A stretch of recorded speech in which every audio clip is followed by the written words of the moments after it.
Alright, Shalom's Officer Karafi for the I.S.U.P.K. As you know, every Wednesday is the UK class 7 to 9. You know what I mean? We got many programs in the I.S.U.P.K. Like Monday, every midnight till 2, we got classes. So every midnight till 2, you got internet, you log on. You see Tuesday Brotherhood class, Wednesday the law class, Thursday scripture breakdown class, Friday Lashwan Kodash. Every Monday 2 a.m. try to stay awake. It's from 2 a.m. till 4, which is the drill hosted by Manager GEN.YAHANNA. Every Saturday also, 10 to 11 is the Sabbath service in the UK also. So that's the, and also pay tithes, 10% of all you earn. It's a law also, you know what I mean? Not like the Christian church, you know what I mean? It is a law. Any good questions now? No. Alright, 4. No shit. Give me Leviticus 4:32.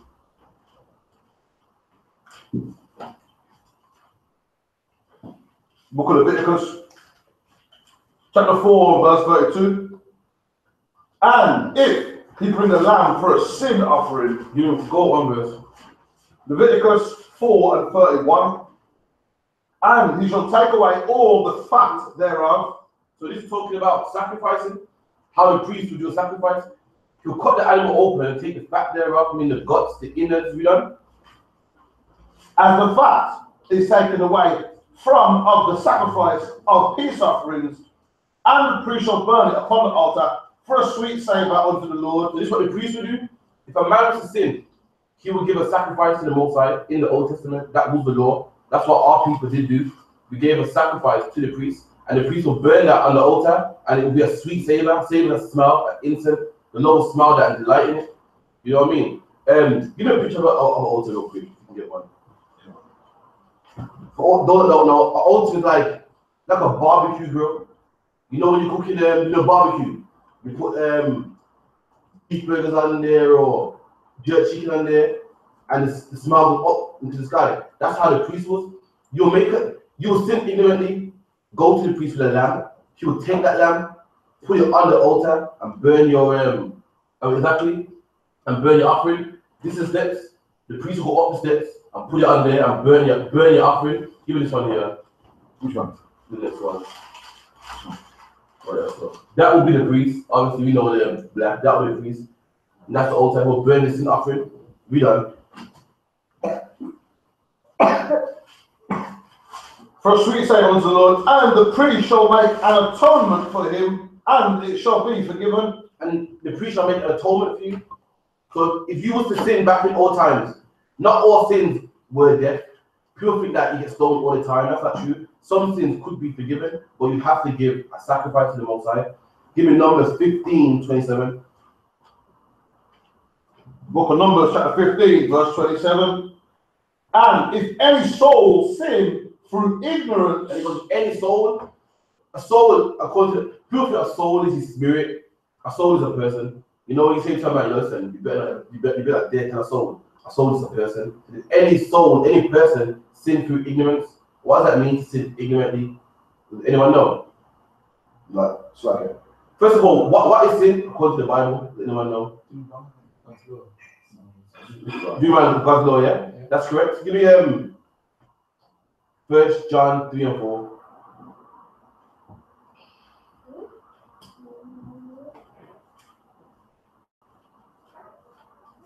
And this is the biblical definition of sin.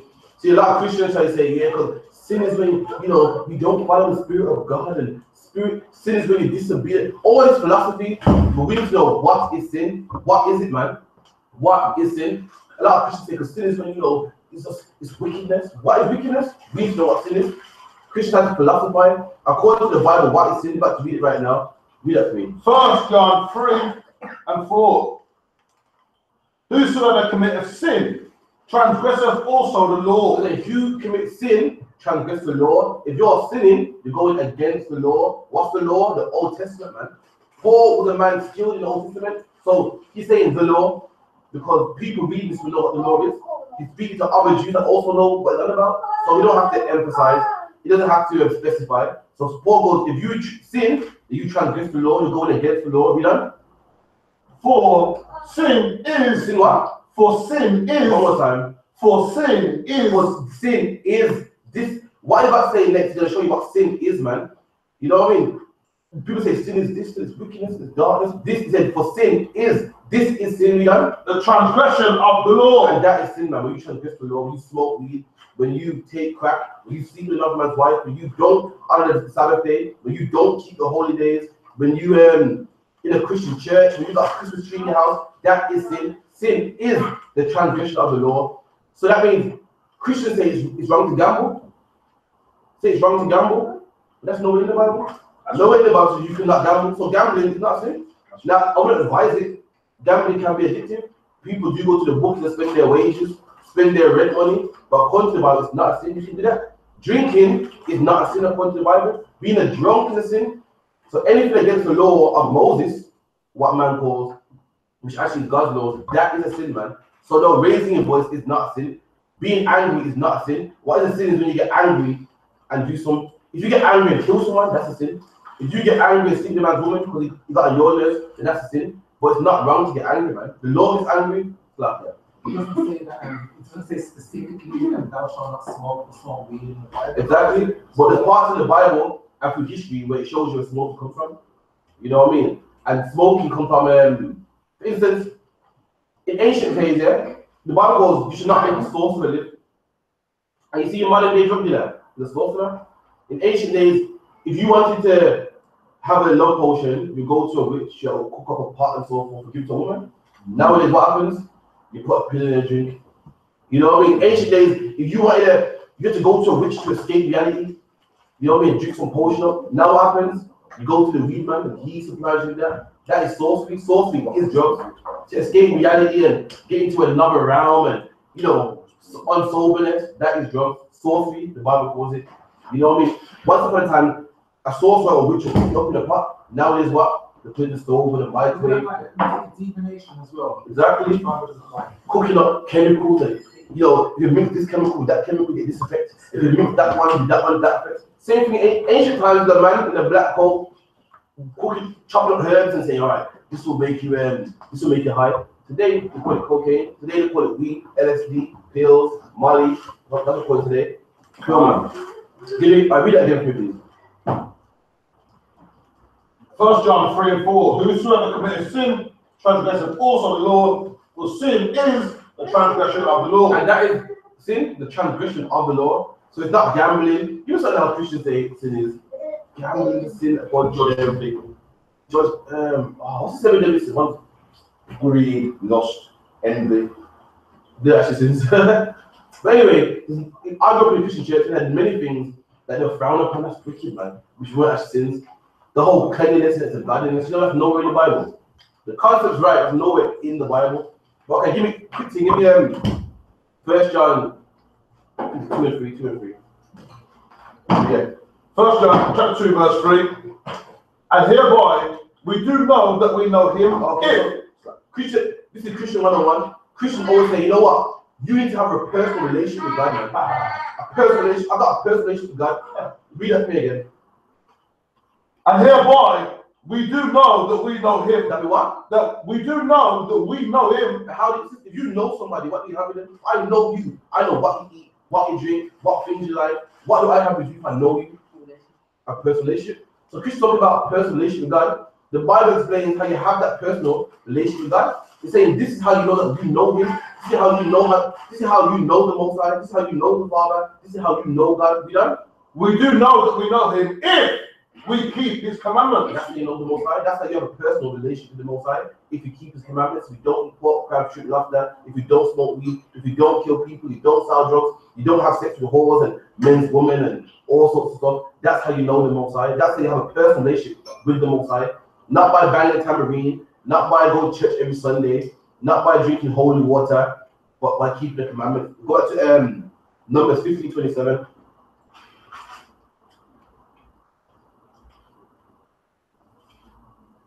Book of Numbers chapter 15, verse 27.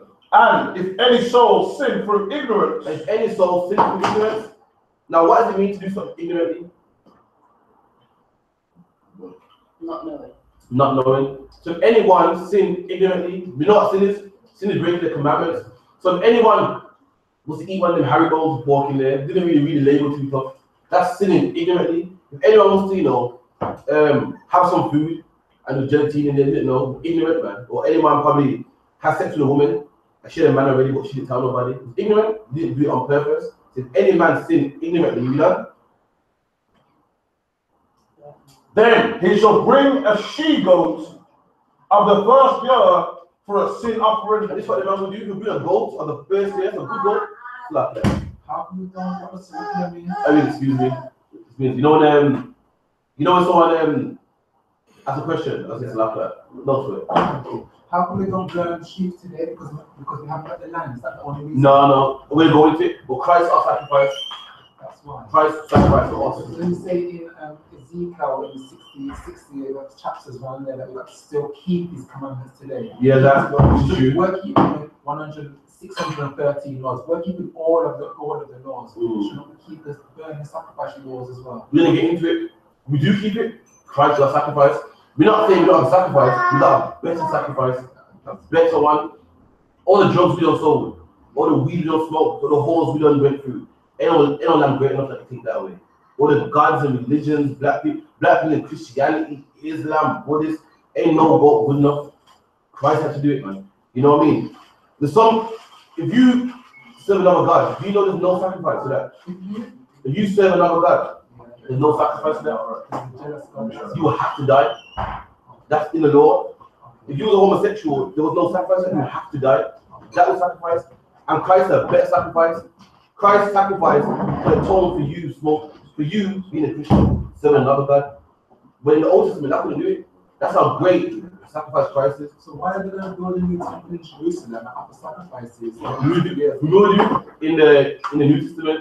That's Christ. I'll get to there as well. Okay. New Testament's going to get there, but at this time, Christ is that sacrifice, that greater sacrifice. You know what I mean? Better than any lamb and any bullet. We don't get to Benjamin 27. The book of Numbers chapter 4 verse 27. And if any soul sin through ignorance, then he shall bring a she-goat of the first year. Of the first year, this is a healthy lamb. That's right. Just born strong, fertile. You can get another male goat and it will breed this one and have what? Loads of lamb. It's the first she-goat, the first year strong one. This is what the Most High intended. There's a reason for this to be done. Of the first year for a sin offering. And the priest shall make an atonement for the soul that sinneth ignorantly. And the priest shall make an atonement. An atonement means to be at peace. He'll make us be at peace because we sinned ignorantly. So the Most High won't have to kill you. Because that lamb will die instead of you dying. You done? When he sinneth by ignorance before the Lord, to make an atonement for him, and it shall be forgiven him. From the Lord will forgive him, the Lord will kill him, the Lord will give him any curses. That she-goat died in his place. But there was a reason for that. Give me Jeremiah 7:22.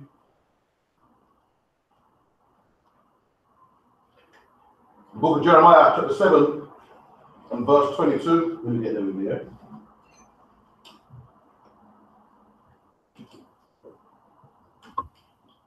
This is my one.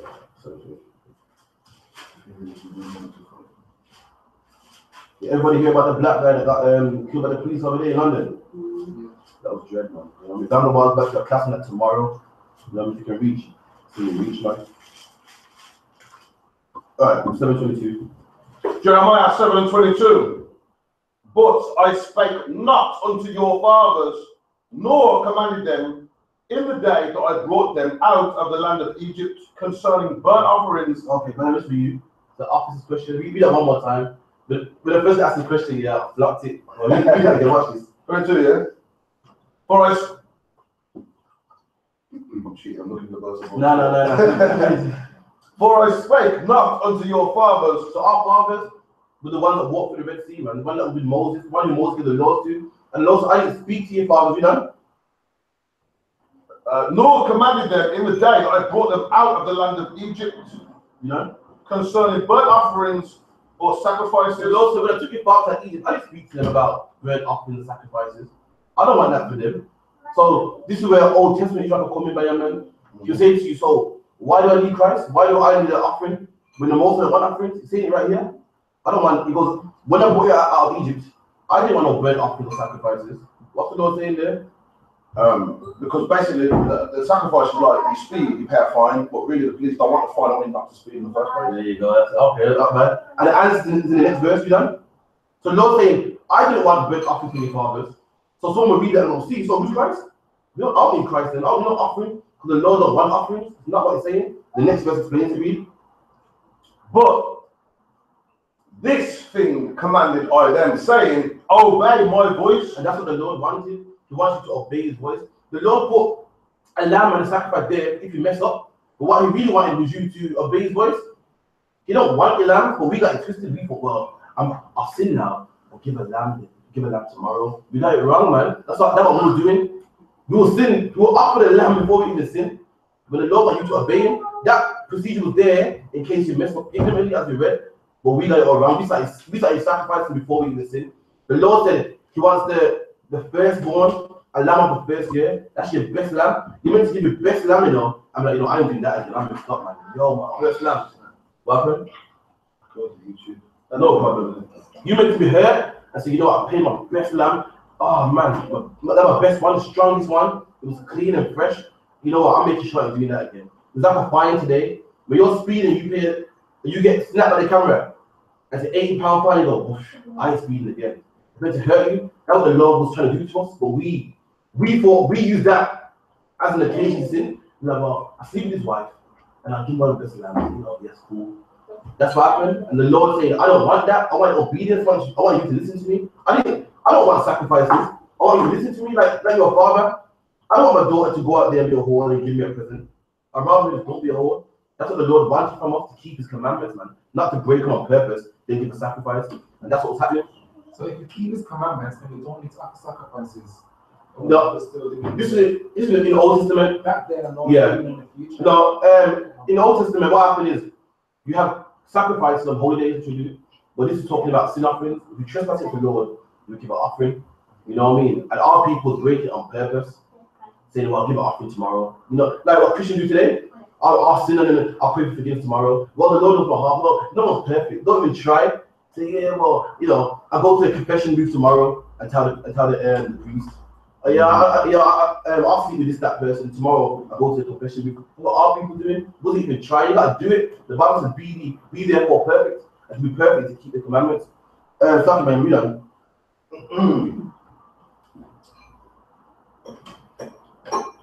But this thing I commanded them, saying, obey my voice, and I will be your God. And Lord, obey my voice. How do you obey the voice of the Lord? By keep his commandments, man. Keep his commandments. When you read the Bible, you read Jeremiah, Ezekiel, Haggai, Habakkuk. You're reading this is the word of the Lord. It's the Lord speaking here, man. Man is physically writing down what God told him to write down. That's the words of God. You gotta listen to that, man. You can't be doing what you want. You gotta live your life according to this Bible, man. This Bible, I say, is a manual. When you buy an iPad or computer, you don't operate how you want to operate it. You operate according to the manual. And black man, you know what I'm saying? You gotta live your life according to this manual, man. For too long, we've done what we wanted to do, and where it got us. The Bible says don't eat pork. That's the manual. I'm gonna listen to that manual, man. I'm gonna live my life how I want to live it. To you, what happens, man? Black people are numb by high blood pressure, diabetes, gout. When white men eat as much pork as we do, but he ain't getting punished. Because the Lord chose you, man. The Bible says don't kill your brother. We want to kill our brothers, man. What happens? We get locked behind bars with 30 years in prison, man. Our kids get hit by stray bullets, drugs in our neighborhoods, because we're living how we want to live our life and not according to the manual. We don't know. And I will be your God, and you shall be my people. Right, give me 1 Samuel 15:22.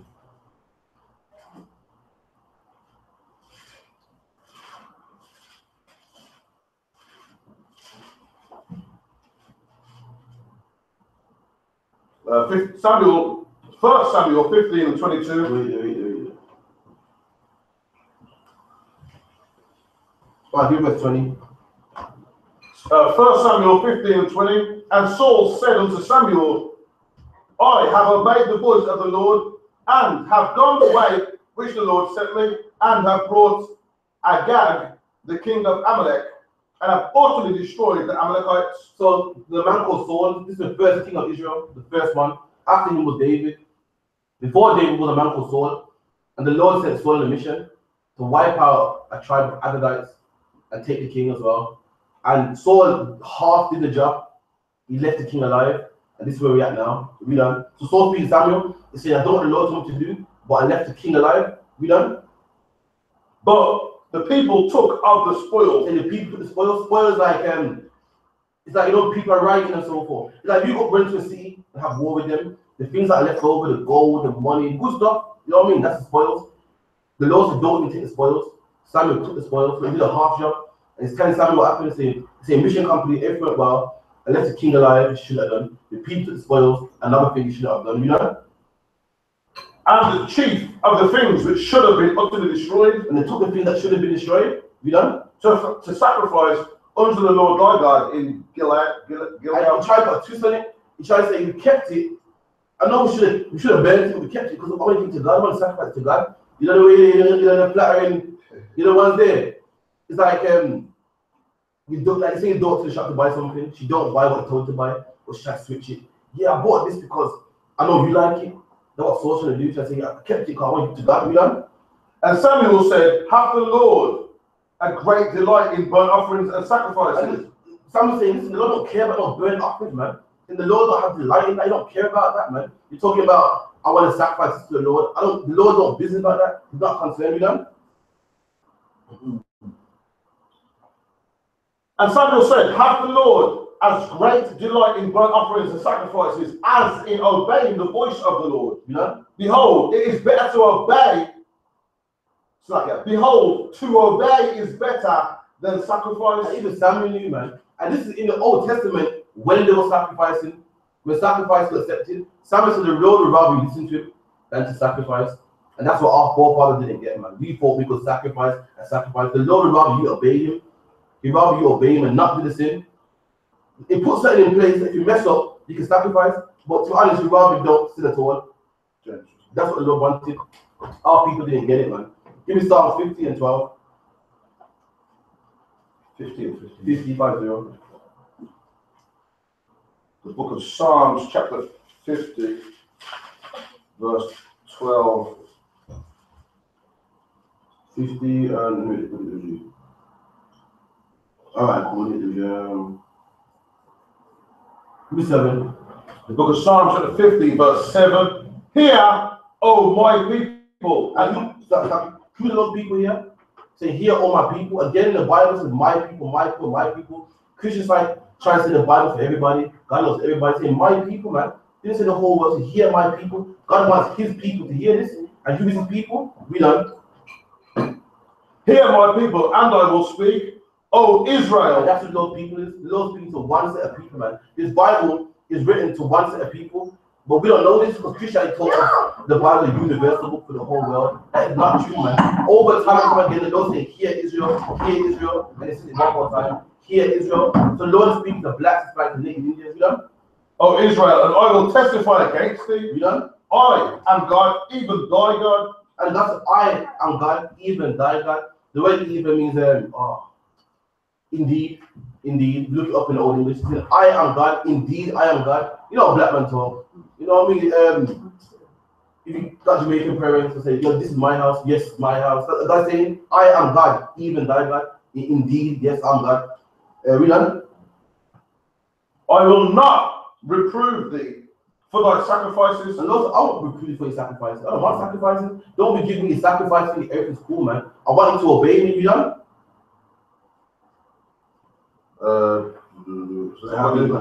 All thy burnt offerings to have been continually before me. You know? I will take no bullock out of thy house. And it's the Lord now getting pissed off and saying, I'm sick of it, man. I don't want no more bullets. A bullet is a bull. So I don't want no more bullets. But don't come to me like, oh, I messed up, here you go.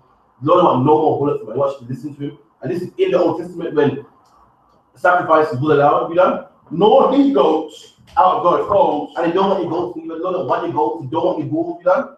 For every beast of the forest is mine. And the Lord saying, every beast of the forest is mine. The Lord don't want your bulls, man. He wants you to listen to him. That's right. You don't want, he said the bulls are mine.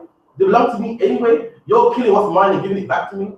The Lord saying, really, the bulls are mine, so what are you giving it to me for? Like, I need bulls. Am I short bulls? Am I hungry? The Lord said, the bulls are mine. What are you sacrificing me for? I'd rather you listen to me. I'd rather you not smoke weed. I'd rather you not kill your brother. I'd rather you not sell drugs. The Lord said, the bulls are mine. You're not doing me no favors. You know? and the cattle upon 1,000 hills. And the Lord said, like cattle upon 1,000 hills. You know, when you see cattle on hills, the Lord said, all of them are mine. Why are you sacrificing goats to me? These are mine in the first place. You done? I know all the fowls of the mountains. The Lord said, every bird in the mountain, I know them. I know where they are, where they're located, where to find them, what kind it is. He said, they're all mine. In the Old Testament, you had you could sacrifice turtle doves. The Lord said, I don't want that, man. You don't give me 1, 2 doves. All of them are mine. All of them. I know where they all are. I know where they're all located. I know where to find all of them. You done? And the wild beasts of the field are mine. The Lord said, all the wild beasts of the field are mine. So you know, are you doing me a favor by giving me 2 wolves? The mine about 1,000 cattle. I know all the cows in the areas. So why are you sacrificing to me for, man? You don't do me no favor. We don't know. If I were hungry, I would not tell thee. Well, what's that saying? If I was hungry, I wouldn't tell thee. James, what that mean? What that mean? Read it one more time. Verse 12. The Lord speaking. He said, I don't want your sacrifices. Then he read verse 12. See what it says now. If I were hungry, I would not tell thee. What does that mean? Anyone know? I mean, if he was hungry, you wouldn't tell them. The Lord said, if I'm saying to you, son, like you got nothing to be, man. You know what I mean? If my rent be paying, I wouldn't come to you. You getting it? You know what I'm saying? The Lord said, listen, I own everything here, man. If I was hungry, I wouldn't come to you. You couldn't feed me. You know what I mean? If you look at 1, 2 bulls are doing me a favor, I don't want any bulls, man. I don't owe the fowls of heaven. They come into thinking now. The Lord said, yeah, young man, saying, all the beasts are mine, all the fowls are mine. You're not doing me a favor by sacrificing. If I was to feel hungry, I wouldn't come to you. You couldn't feed me. The little 1, 2 bulls and those pigeons and that. You know what I mean? It's like me saying to my son, listen, if I needed help, I would have come to you. You couldn't help me. You're too insignificant. I don't need your bulls and your little money. That's what the Lord's saying here. If I was hungry, I wouldn't come to you. You know what I mean? The Bible goes, heaven is the Lord's throne and the earth is his footstool, man. We're nothing to the Most High. We're small. Our footstool is what you rest your foot on. The Lord said the earth is his footstool. So this big planet, which we consider big, the Lord rests his foot on this planet, man. He said, you can't do nothing that can benefit me. Read that. For the world is mine and Read that again, sorry. for the world is mine and the fullness thereof. And the world belongs to the Lord. So you're not helping him by giving sacrifice. Don't forget, I'll give the Lord this, shut him up, and I'll go back to being this. No, you're not helping him, man. You don't care. The Lord wants more than that from you. You done? Will I eat the flesh of bulls or drink the blood of goats? That's a question. Say, will I eat the blood of goats? Like saying, what do I benefit from these things? Do I eat bulls? Do I drink the blood of goats? You're not helping me. I want you to get better, man. I want you to come off drugs, man. This law is for you. You don't eat pork. You don't get high blood pressure. You don't die at a young age, man. You don't have gout. You don't have to take diabetes tablets and insulin, man. It's for you. Why are you sinning, eating these stuff and giving me offerings like I'm hungry? I don't eat the flesh of bulls and drink the blood of goats. That's what the Lord saying, you know? Offer unto God. Offer unto God thanksgiving and pay thy vows unto the Most High. There you go, your vows. We are bound to keep the laws, man. We are obliged to keep the laws. Your great-great-great-great-grandfather had a contract with the Most High. And in that contract, it's like you will keep the laws also. You're bound by a contract, man. You don't have to say, I'm sorry, the pork tastes good or whatever. You're forbidden to eat that, man. You're born into a family. The same way the Indian man born into a family. And his family comes with Islam. His family comes with culture and dress code. Black man, you got a family also, man. That's right. And your family got a dress code and a language and a culture and a God as well. The Buddhist man got a God, that black one with the ears that looks like him. The white man got a God, a white man on a cross. Chinese man got a God, Arab man got a God. Allah has an Arab name. Black man, where's your God, man? No, a black man's God is, a black man goes to the mosque and says the Arab's God, goes to the church, says the white man's God. Every nation got their God, man. Black man, where's your God, man? Your God is the God of this Bible. You know what I mean? He wants you to change. He wants you to put down the weed, the cold. Stop killing your brothers, man. Stop having sex with black women and dashing them away. He wants you to stop that. That's what you're about to do according to the Most High. Give me Hebrews 10:1.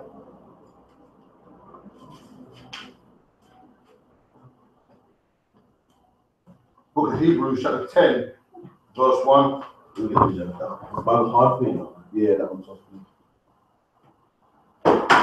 Any questions? Can put your hand up, right? No, sir. Don't put away. Any question? We got to Sister Yana Kwaf. Built to a couple name, you know. Calvin, Brother Brown. Brother Brown. He's Built also to driving Keisha, yesterday, you know. Cheaper Camera 1, you know what I mean? Bad cheaper that, you know. Yeah, I'm taking a strong food stuff. Yeah. Oh, yeah, he said I'm a bad influence this week. I'm joking. Alright, we'll give you Hebrews 10:1. The book of Hebrews chapter 10, verse 1. For the law, having a shadow of good things to come, and not the very image of the things. So Christian will go here and will see the law with the shadow of things to come. Now what Paul, you read on Paul and let you know what law is talking about. He's not talking about the whole law. He's saying the law with the shadow of things to come. Read on. For the law, having the shadow of things to come, and not the very image of the things. So the law with the shadow of things to come, but not the image itself. Read on. Can never, with those sacrifices, You know what? can never, with those sacrifices. That's the law we're talking about, the law of sacrifices. The law of sacrifice, the shadow of things to come. Now, what is what that mean? The law of sacrifice, the shadow of things to come. James, hit me. It's kind of hard, but I'm Like, if you keep on sacrificing, there will be consequences. shadow now. You see, can you see the shadow of this book here? That the shadow is an image of the book, but it's not the book. It's a shadow of the book. You get me? It's in the law, the shadow of things to come. What was that was gonna come? Let me know this is my Give me. Oh, what verse, The law of sacrifice, the shadow of things to come. Is it Christ? Christ? Oh, that's me. The law was there till Christ comes, the shadow of things to come. The law of sacrifice, again, as I said, the shadow, but wasn't the thing. Christ is the thing. That's the one that came. The law of sacrifice, the shadow of things to come. We don't get on the top. For the law, having a shadow of good things to come. There you go. The shadow of good things to come. That good thing to come was Christ. Christ is our ultimate sacrifice. That greater sacrifice that prophesied in the Old Testament. We done? And not the very image of the things, can never, with those sacrifices which they offered year by year continually, make the commas Yeah. there to Thereunto. which they offered year by year continually, make the commas thereunto perfect. And then the law of sacrifice couldn't make us perfect. Why couldn't it make us perfect? Because as I read before, people sin, the sacrifice, they go do it again. And sacrifice, it wouldn't stop the sin. You know what I mean? To make us perfect, say, oh, you know what, I'm not going to steal no more. But the sacrifice, it wouldn't make it perfect. You say, yeah, I'll steal tomorrow. And if I get caught, I'll just give a lamb. If I get caught, I'll give a bull. That won't make it perfect. To make it perfect is to stop sinning, to stop stealing, stop selling drugs. That will make it perfect. The law of sacrifice didn't make us perfect. It didn't stop us from sinning. Brother, if you're speeding on the motorway and you get fined, does that mean you would never speed again? Exactly. That was the law of sacrifice. With a punishment. With a punishment, you're like, shit, man, I gotta give my best. But then stop me from doing it again. No. It's like the parking ticket stop me from parking on the double yellows again. No. Just means next time you be careful or you won't get caught. But people do it again. For instance, the law of sacrifice is a punishment, but the punishment don't make you perfect. Prison is a punishment, isn't it? But does prison stop black people going in again? Does prison stop drug dealers and murder? It don't. That was the law of sacrifice. There's a punishment that God put in place. The solution is not to be defeated. Exactly. That's what God wanted from us, and that's what Christ brings. We're gonna read it in a minute. But it didn't make us perfect. People think that the punishment, what the Old Testament was doing is punishing people, but one thing was missing, and that was not sinning in the first place. You know, just like prison, people go back and forth from prison. It don't make you perfect. Christ makes you perfect. We don't get to by young.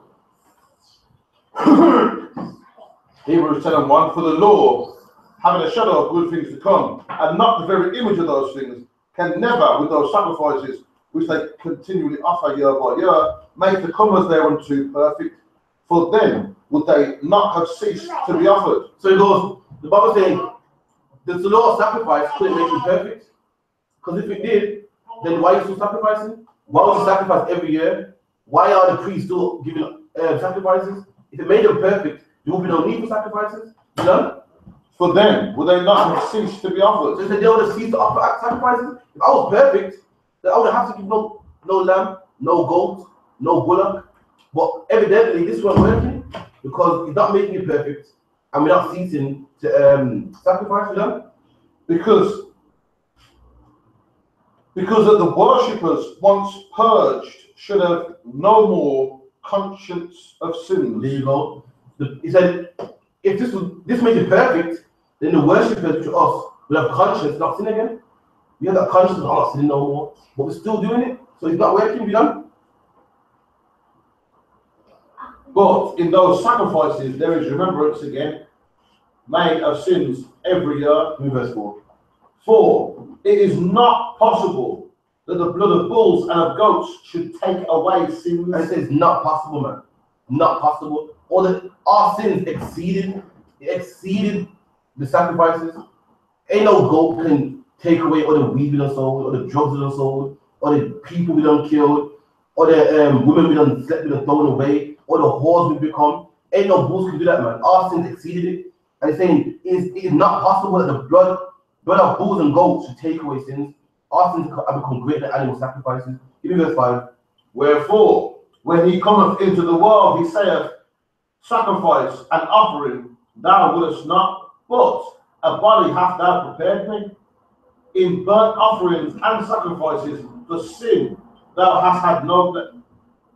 For sin thou hast had no pleasure. All right, we'll give you Psalm 51:16. So the Lord don't have pleasure in our burnt offerings, man. Rather obedience, as well in Samuel's. The Lord's obedience, man. Psalm 51:16. Any question online or any as well, you can type them in.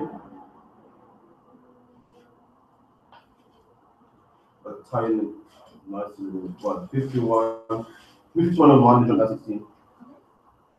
Psalm 51:1. Have mercy upon me, O God. And this is David speaking. If you know the story, what happened? David had a friend that was a commander in general, and David had sex with his woman. Then the woman got pregnant, and David got shook like rocks and like come out, you know, and then find out I had sex with her. So what David did was kill that man.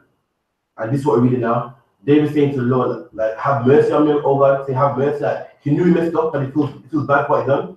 Now, this ain't like the Christian church, man. This is opposite from the Christian church. The Christian church say, God knows my heart. Well, you know, no one's perfect. I'll get it right one day. You know what I mean? When David here said, have mercy on me, that's the spirit you're supposed to be in your sin, man. You meant to feel down, you meant to be depressed. You owe it to the Lord, man. It's like that. God loves the broken and contrite hearts. Exactly. God loves you when you, God, for instance, if you got children, and they disobey you. You want to see them broken? You want to go, you know what, she's sorry for what she done, I have to give her. You want to see her, oh, well, I don't care, you know what. And that's what the Christian church teaches our people to do. Say, I'm a sinner, but, you know, no one's perfect. Well, so, I'll get it right one day. God knows my heart. God knows my heart. That's nowhere in the Bible, man. Your heart, the Bible says your heart is wicked above all things. You know, this is the spirit you're supposed to be in. And because we're not in the spirit, what happens, man? Like, Job is talking about, well, I'm going to make money for my daughter, man. Homosexuality, well, I was born this way. You can't judge me. Listen, are you God? Is your name God? You're supposed to feel sad, man. You meant to be like, you know, I'm trying. I can't shake the demon, but yo, until you shake that demon, you're supposed to be in your bed sad, man. That's the spirit that David said right here. Read that again. Psalms 51. Psalms 51:1. Have mercy upon me, O God, according to thy loving kindness, according unto the multitude of thy tender mercies. And that's the spirit is supposed to be, supposed to stand and down, man. You deserve that to God at least. You messed up. At least give him some compassion, man. At least feel sad for what he did. At least feel sorrowful, man. Give me verse 16. For thou desirest not sacrifice. Read that again. For thou desirest not sacrifice. This is the Old Testament. Psalms of the Old Testament. At this time, people sacrificing, and David knew enough that the Lord didn't want sacrifice. So the Lord don't desire sacrifice. You don't want sacrifices. We don't. Verse 16. For thou desirest not sacrifice, else would I give it. So he said, I will give you sacrifice. You want it, but I know you don't want it. That's not what you want from me. You done? Thou desirest not in burnt offering. The Lord not desiring burnt offerings. You don't want goats and bulls. He rather you not do it in the first place. And David knew this in the Old Testament. When giving burnt offerings was the norm, he knew enough so that the Lord don't want that. The Lord wants more from you. Are you ready? The sacrifices of God. The sacrifices of God. And this is what God wants. This is a sacrifice that the Lord will accept. Not no burnt offering, not a sorry, not a band of tambourine, not no confession booth. It's saying the sacrifice of God, you know, are a broken spirit. Are a broken spirit, man. When you think it's the Most High, the Lord wants you to be broken. He wants you to look in the mirror and say, yo, what am I? What have I become? I'm disgusted, I'm filthy, man. Did I just, a general Bible said, did I just sell drugs to a pregnant woman? He wants you to feel broken, man. And being broken will do what for you? Anyone know? Changing. There you go. Being broken make you change. Say, I'm never doing that again. You don't want to feel that again. That's what the Lord wants to do, man. Not no song and a dance. Not go, happy. No one's perfect. I'll get right one day. The Lord knows my heart. He wants you to feel ashamed, broken down. You should look yourself in the mirror and feel sick, man. Say, what have I become? I wasn't raised this way. You know what I mean? They're just a weed different woman. They're just smoke weed. I'm disgusting, man. That's the sacrifice the Lord will take. A broken spirit, man. You know? The sacrifices of God are a broken spirit, a broken and contrite heart. Oh God, thou wilt not despise. The Lord won't despise that. The Lord won't despise that. When you're broken, the Lord say, you know what? I think that's enough. When you look at yourself, I've disobeyed the Lord. I've went against the Lord, man. I'm filthy. I'm disgusted. Look at that man I've become. That's when the Lord. This is what David did here. The Bible said the things written in the Bible are for our learning. You meant to read the Bible and say, well, you know what? The Lord. You meant to read the Bible and learn from it. You meant to read about Solomon and Gomorrah and say, I'm not going to be no homosexual. You meant to read about the brothers interracial dating and say, I'm not going to do that. You meant to read about Christ eating pork, Christ killing people that eat pork in the future and say, I'm going to eat pork. For our learning, and we learned about David right here, how he felt, man. That's what it's there for. You know what I mean? Give me verse 19. Then shalt thou be pleased with the sacrifices of righteousness, with burnt offering and whole burnt offering. Then shall they offer bullocks upon thine altar. That was the one, but no problem. Let me Romans 12 and 1.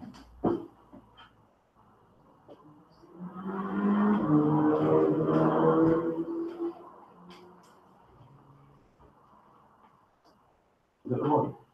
We'll try that. Romans 12:1. Yeah. Book of Romans 12, verse 1.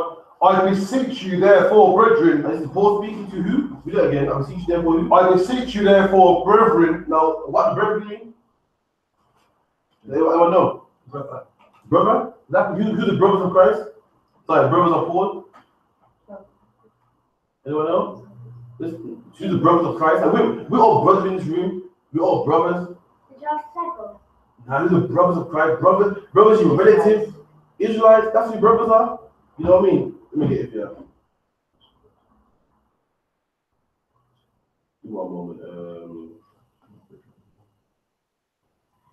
Give me Romans 8. So Paul saying, I beseech you therefore, brethren. So Paul speaking to his brothers. Brethren is an old word, old English word for brothers. Give me Romans 8 and let's prove who the brothers are.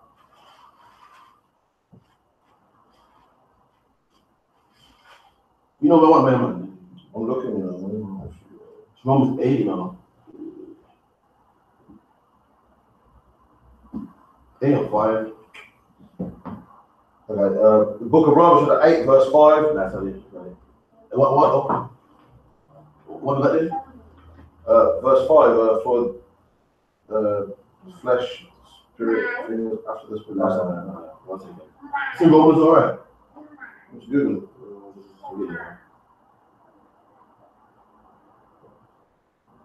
Is Romans 9, that's what it is. Romans 9. Romans 9 and 1, I believe. 9 and 1. Yeah. Book of Romans, 9, verse 1. I say the truth in Christ, I lie not. This is Paul speaking, and Paul said, I ain't lying. So I say the truth in Christ, I lie not. I'm not lying. Listen to me when I'm talking, I'm not lying to you, you know?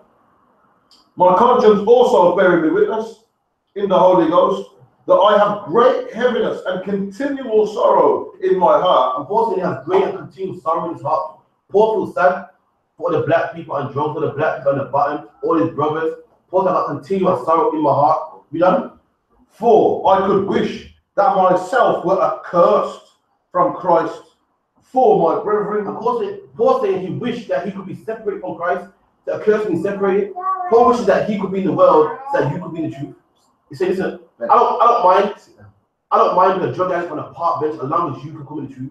I wish I could be accursed for my brethren. I wish that every black and white man could be in the truth and I be separate from Christ. I'll be in the world and they come in the truth. You know what I mean? That's how much Paul loved his brethren. I didn't say the same thing, sorry. I'm something to make about now. Y'all get older about here. But Paul saying he wished that he could be accursed for his brethren. We do all the time.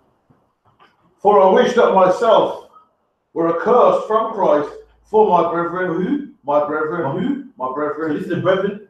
Remember in the last chapter it said, I beseech you, brethren. Paul saying he wished he could be accursed for his brethren. You know? My kinsmen according to the flesh. Verse 4. Who are Israelites. Who are the brethren? Israelites. Who are the brethren? Israelites. That's what the brethren of Paul is. Who are Israelites? Paul said he wished he could die for his brethren. Then he goes on, who are Israelites? That's who his brethren is. So go back to Romans 12 and 1. The book of Romans 12 verse 1. I beseech you therefore, brethren. So who's Paul's brethren he's speaking to? We just read in the last verse. Who are they? The Israelites. Paul speaks to black people here. Listen, Romans is a letter written to what they call church. Church is a gathering of school. Written to the school. The school have problems. And Paul said, right, this is what you do. Write to them. And in this church, in this gathering, with brethren in there, he's telling you, he's saying, I beseech you, brethren, beseech you to pray or beg. So I beg you, brethren, Israelites, we done? By the mercies of all, by the mercies of God, that ye present your bodies a living sacrifice. And that's the real sacrifice, you, man. You're the sacrifice. That means you put down all the things you like to do. You put down the weed, man. You sacrifice that, man. You put anything against God, you put it down. You sacrifice it. That is the sacrifice the Most High will accept. Not no burnt offering. Lord, you to be a sacrifice. Put down the weed smoking, and the whores, and the pimping, and the shooting, and all the anything against the Bible. The Lord wants you to be a sacrifice. Put down all of that. That's the reason sacrifice the Lord does want, man. That's the greatest sacrifice. Give me John 1:29. Book of John, chapter 1, verse 29.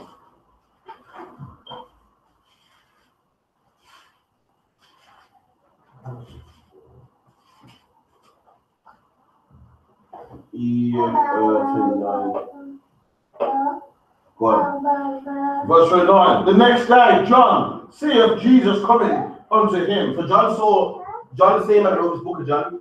He saw Jesus coming unto him from afar. You done? And saith, Yeah. Take it.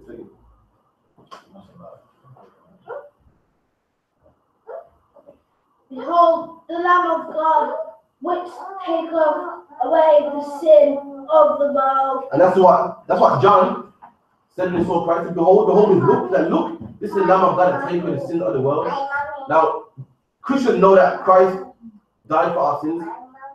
Christians know that. But what does it mean that Christ is sacrificed? What exactly does it mean? Christians don't understand what it means, man. Anyone want to give it a shot? What does it mean by Christ and the Lamb takes away the sin?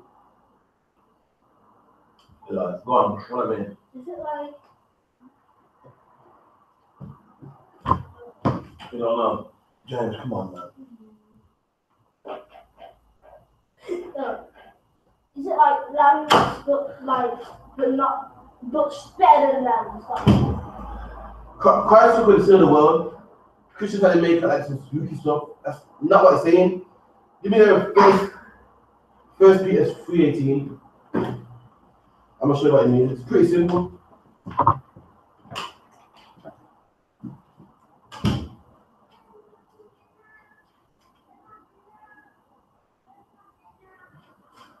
It's pretty simple. See, listen. See, us as blacks and Spanish, we owe the Most High. We owe him. We in a contract with him, but we broke that contract. We broke it, man. We grew up in Hansa, African Newtown, thinking we're Christian, thinking we're Rastafarian. We broke that contract. And we all deserve death. What's up? Where you go? Does it mean we get a second chance? Exactly. We deserve to die. You know what I mean? And Christ died for you, basically. In a sense, we owe the most of our life. We deserve death. Christ is the one that died for us. Meaning, say you owe your landlord rent, you owe him rent, or else you're gonna keep it at the house. Now, do you have to pay the rent? Did you what do you owe? What would make the landlord come off your back? Now, do you have to pay the rent? Do you personally have to pay the rent? So that's to pay for you? Your parents can pay it for you, a friend can pay it for you, Christ that friend that paid it for you. You know what I mean? You deserve death. Christ is all died for him then. And you owe Christ your life. He died for you, man. You can't make Christ die for you and you keep smoking weed. You know what I mean? You keep sleeping whores. You know what I mean? It's like you rent the bills and the loan sharks after you and the house should pay you out, man. And you're gonna do it again. That's what the Bible says. Shall a dumb return to his own vomit? Even a dumb don't go back to his own vomit. So how is Christ gonna pay your debt and you go back to that? Man? Give me that for me. It's First Peter, 3:18. Book of 1 Peter chapter 3 verse 18. For Christ also hath once suffered for sins. And Christ once suffered for sins. Christ died for your sins. Died because you smoke weed. Christ didn't smoke weed. Died because you was a Christian. Christ was a Christian. He suffered for your sins, you know?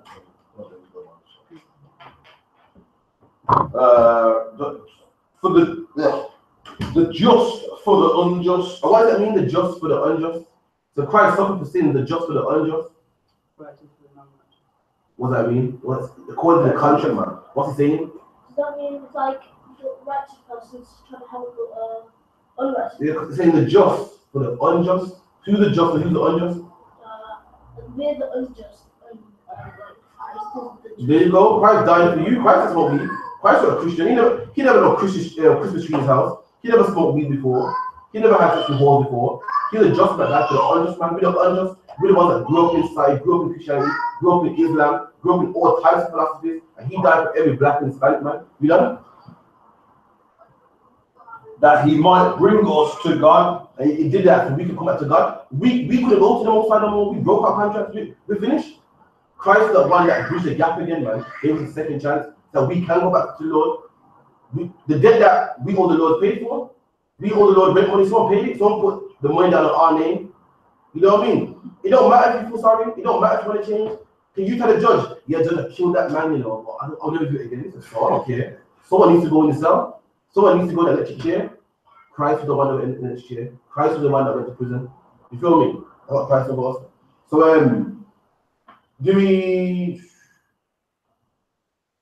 Colossians 2:15. That's a real question real quick.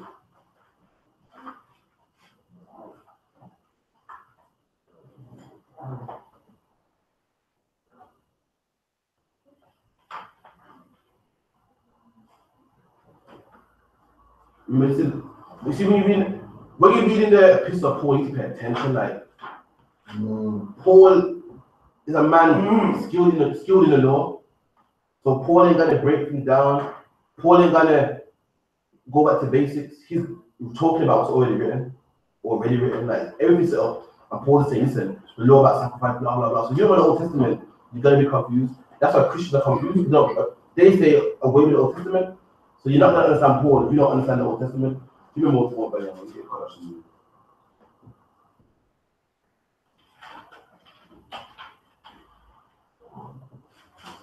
the heat on. No, it's not. No. That was confident about that. What are we doing? What was it? 3:16. 2:16. 2:16. The book of Colossians, chapter 2, verse 16. Let no man therefore judge you in meat or in drink or in respect of an holy day or of the new moon or of the Sabbath day, What are we on?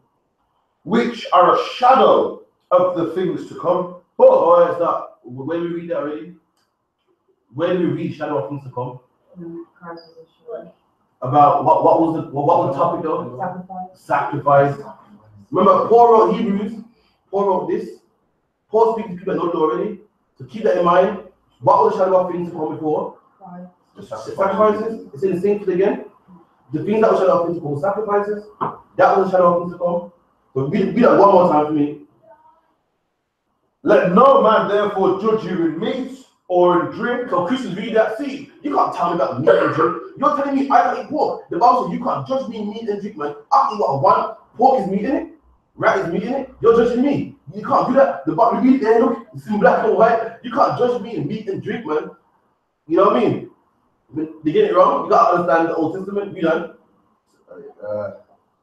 Or in respect of a holiday, or You vex with me because I don't keep the Sabbath. You know what the Bible says? Don't judge me in respect of a holiday. Every day is holy to me. You know.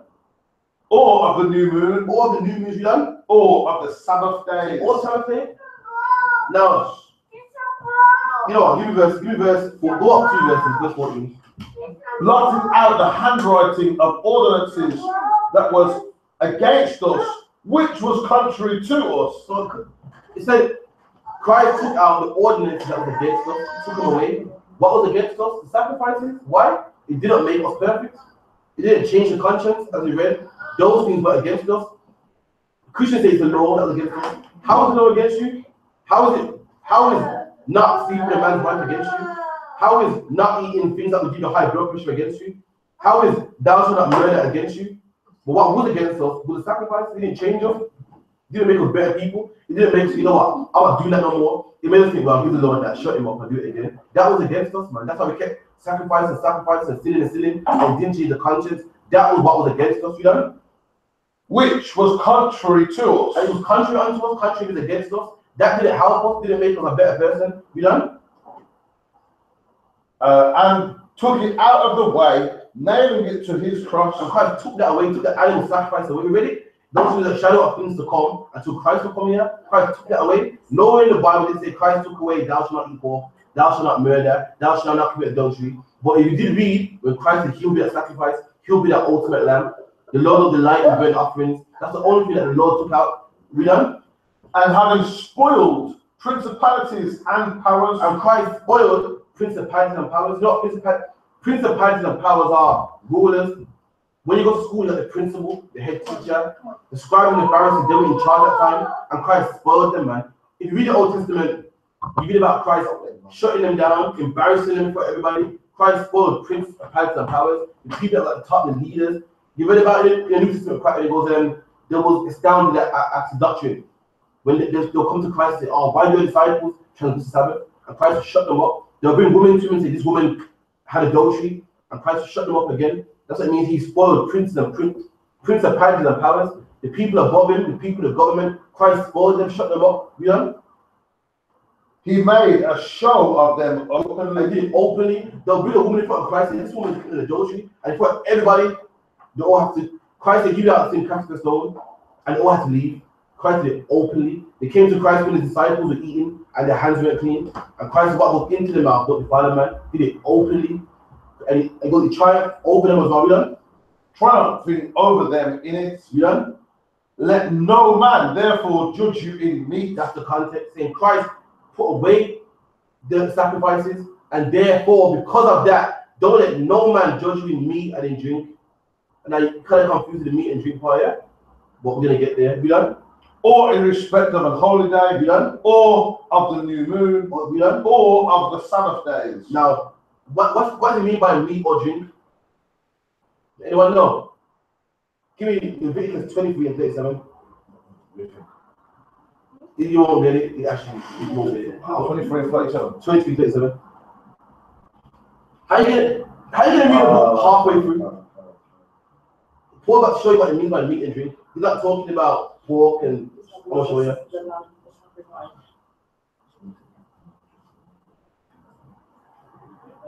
You talk about unclean and clean thing. No, I'm about to say right now. Leviticus 23 and 37. No, close. The Leviticus 23 and 37. Let me get the image I got. I'm about to look about Paul's eyes and keep it.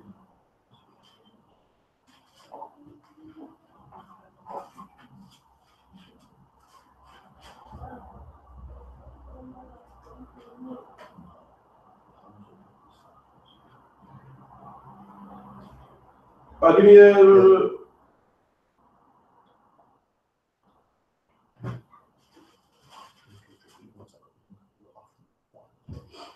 Yeah, Luke 37.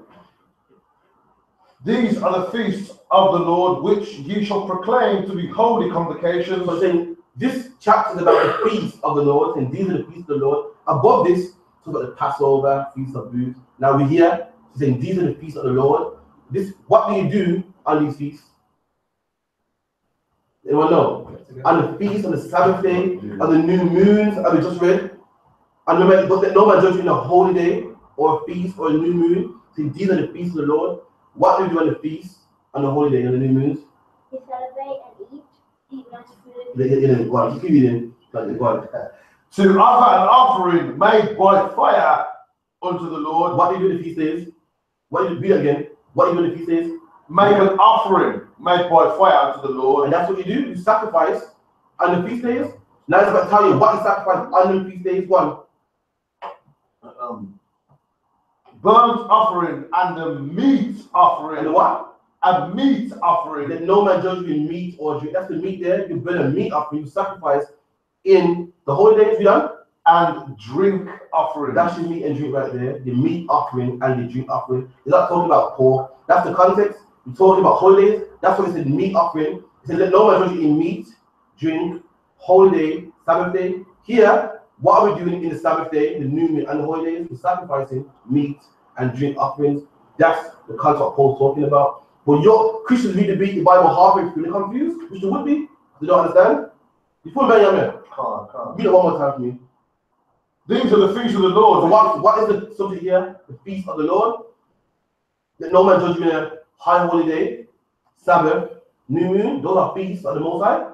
You done? These are the feasts of the Lord, which ye shall proclaim to be holy convocations, to offer an offering made by fire to the Lord, a burnt offering and a meat offering. That's your meat right there. You done? A sacrifice, a drink offering. That's your meat and drink right there. That's the offering. We know Christ has sacrificed. So Paul is saying, don't let no man judge you because you sacrifice on the holidays. Christ has sacrificed. Christ died for your sins. No, you don't need no bull, no goat, no lamb. That's what Paul's saying. He's not saying, listen, celebrate Christmas. No man can tell you wrong to eat pork. He's not saying that. But if you don't understand Paul, you don't understand it. Give me Numbers 29:21. Book of Numbers, chapter 29, verse 21. And their meat offering and their drink offering. There goes meat and drink again. Meat offering, drink offering. Now go back to Colossians 2:16.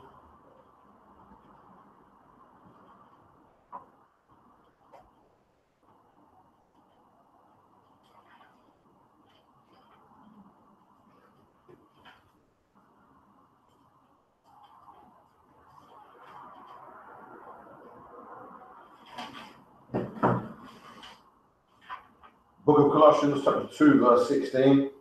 Let no man therefore judge you in meat or in drink. And what's the meat and the drink that we're talking about? Sacrifices. Let no man judge you in that. But Christians don't. Never in the book of life. Open it. I think they can get it. Just get like, yeah, let's get this. That's like you reading the book here about black people, yeah, and you never met a black man in your life. And you come to the part where he goes, yeah, and Karamka had a whip, he drove a whip. You're like, huh? He drove a whip, you can't drive a whip. You have to understand how black people talk first, then you go, oh, a whip is a car in their culture, you know what I mean? It's like if you go, that girl was fire, which is fire. That's the game. They don't know about Paul's background, don't know about the sacrifices, don't know about the history, and they read the New Testament and go, yeah, meat and drink, yeah, means this. They don't understand it, it's like about you. Yeah, like the brother said earlier, yeah, like, all that means is pork really. They don't think that. They're not that way. The cinema eating a dog dick baguette and smoked soup and nasty, like, you know what I mean? Like, they would full well judge you, say, that man's imagine eating like a rat burger. You know what? The saying in old school, context is key. So why when it comes to the Bible, that don't apply? When you read the Bible, it's, yeah, you know, it means everything. When Paul says, he goes, those that shall forbid you to eat meat. He's not talking about pork. You don't eat pork. So that ain't meat to him. If I go to buy him, I go to the butcher to get some meat. It's better than 4 minutes. Listen, craft here. I went to the butchers and there was like a pound of rat. then there's a pound of lamb. Which one do you want? He knows what he right? So he knows he's gonna get the lamb. That's Paul. When Paul writing saying that no man tell you about meat. Meat to him ain't cat. If I can get some meat, so you go, oh, that cow looks nice. To us. And that's what Paul's doing. The New Testament went around. People reading the Bible from a 2017 perspective where pork is cool now. You gotta read it from Paul's perspective. How did Paul live? What was his custom? His custom, pork where it would. So he's saying, Paul, you're not talking about that. You know what I mean? You feel me? Like, you know, that's what I mean. Like, you go to Jamaica and say, yo, you love dark skin, that's woman, it's not a ball woman. You mean woman in Jamaican woman, more like a black woman? You don't, because you're gonna say, well, crafty like old woman, that means that's Chinese, the Asian, that's context. And people are not reading the Bible in context, reading from their Christian mind and not getting it. But brother, that answer your question, yeah? Fully. All right, now give me, I'm going further. Give me Romans 7:1.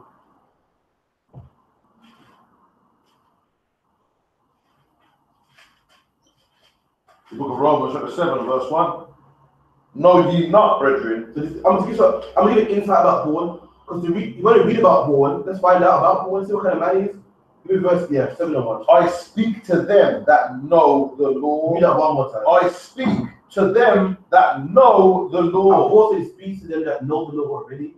So Paul don't have to specify. So when Paul says you can eat meat, he's not talking about Paul. Paul doesn't say you can eat meat. When I say meat, I'm not talking about pork, crab, after that. Because you already know the Lord. He's not going to specify. Paul says speak to them that know the Lord. Paul is speaking to the layman. He speaks to, these letters are written to the top man in the school already, which already know. You know what I mean? Like if I got generals over me, and they say, yo, Crawford, go get yourself a wife, man. We know I can't have any other woman but that woman. So I know what I'm talking about, I don't have to specify. That's what Paul and guys say, when I say meat and drink, I'm talking about the offering. It's writing to man know already. So it's our job to understand where it's coming from first. So what's that? Question online. Give me 1 minute. Give me Acts 24:14.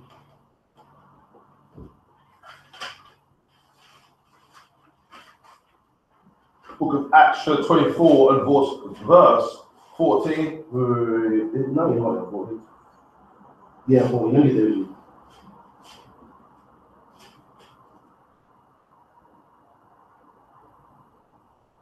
Yeah, go on then. Acts 24 and 14. But this I confess unto This thee. I confess unto thee. They tried to kill Paul one time, say, yo, Paul, you're going to get the Bible. Paul said, listen, this is what I confess unto you. This is what I'm telling you right now. You know? Keep in mind, Paul speaking here. That after the way which they call heresy, so worship I the God of my And fathers. Paul said, this is how I worship the God of my fathers. If I tell you how we worship the God of his fathers, we done? Believing all things. What did Paul say? Believing all things. We done? Which are written in the law. Hold on, Paul believes in everything that's written in the law. That's right.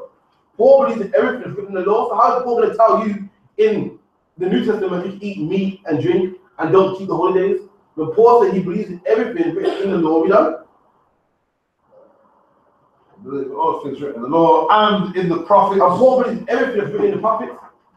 So why would Paul tell people to eat pork now? Why would Paul say you can't keep Sabbath day no more? You can't keep Passover no more? When Paul said here he believes in everything written of the law and the prophets, meaning everything in the first tablets of Moses and in the prophets, meaning Paul believes in everything that Jeremiah wrote down, everything that Habakkuk wrote down, everything Isaiah wrote, Ezekiel wrote. Paul believes in all that. Read it one more time. Read this question.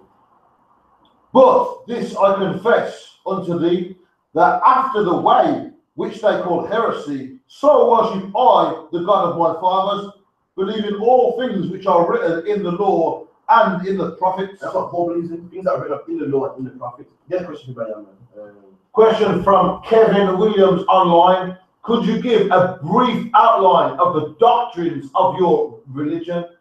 I also know that you use the Apocrypha. However, I was curious, do you also use the books of Enoch, Joshua, and the book of Jubilee? Yeah, okay.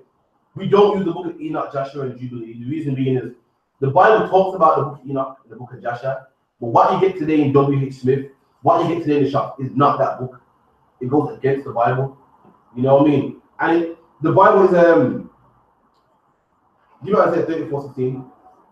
The Bible is the book of life, as it says, the book of life, meaning, I'm not, Christians like to say it's the book of life, you open the book, you eat life and shit. It don't mean that. The book of life, meaning it tells you how to live your life.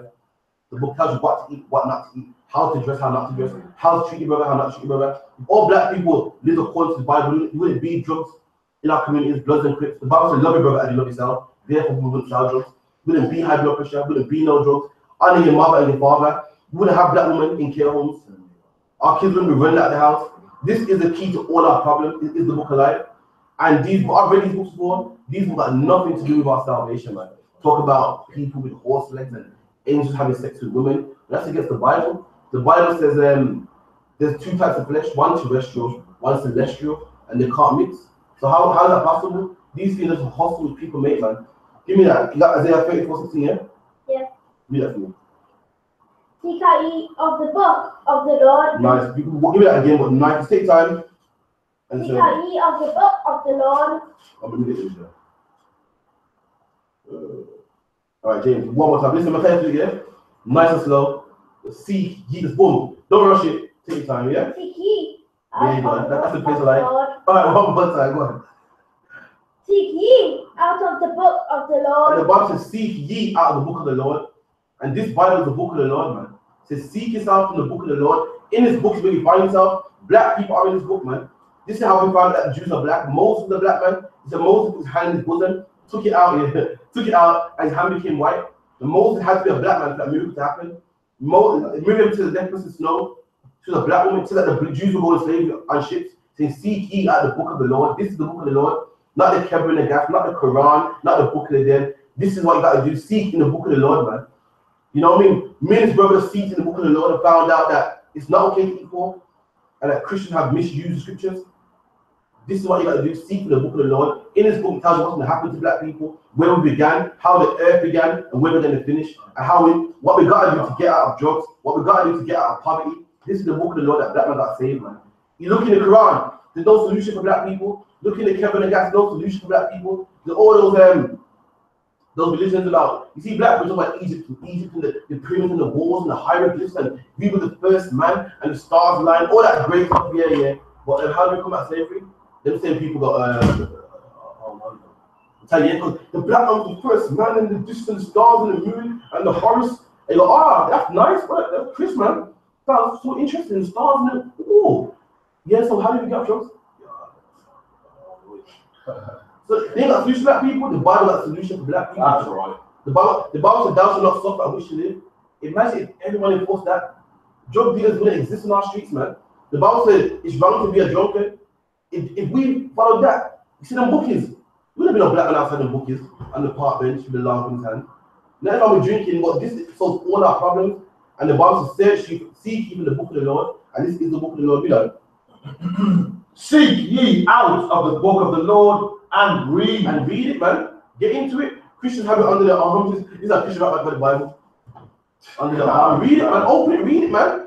Read how Christ came for you, man. Read that you're holy people. You can't eat this, you can't do that. You can't dress like this, you can't do that. Read it, and our community will be a better place, man. And we can do it. We don't need the religious set to do it for us. We can do it ourselves. In the black community, there's a certain called no snitching. It's a law that we enforce ourselves.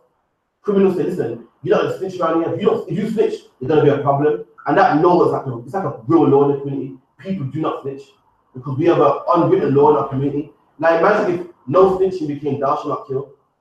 There'll be no killers in the ends, man. Imagine if no snitching became thou shalt not murder. No Bloods and Crips, no Asperger's, Hansless, no gang wars. No snitching became thou shalt not sell drugs. No coke addicts, man. No drug dealers. So we can do it, man. We enforce laws in our community, but we enforce the wrong laws. That's right. Imagine if we enforce that. We can do it. We enforce no snitching, and people do not snitch. People scared shit. They do not want to snitch. They're like, I saw it happen. I can't say that, man. People go to the police station and say no comment, because of the law that we got. And imagine if we took that same fear in righteousness, man. We'll be in the kingdom of heaven overnight, man. That is the kingdom of heaven. The kingdom of heaven ain't no place in the sky. The kingdom of heaven is the Christ of the kingdom of heaven is in you. It's in you. You know what that means? That means when you put down drugs, you're making the kingdom of heaven. See, when we're a family here, and we don't sell drugs, we don't molest children, we're making the kingdom of heaven, man.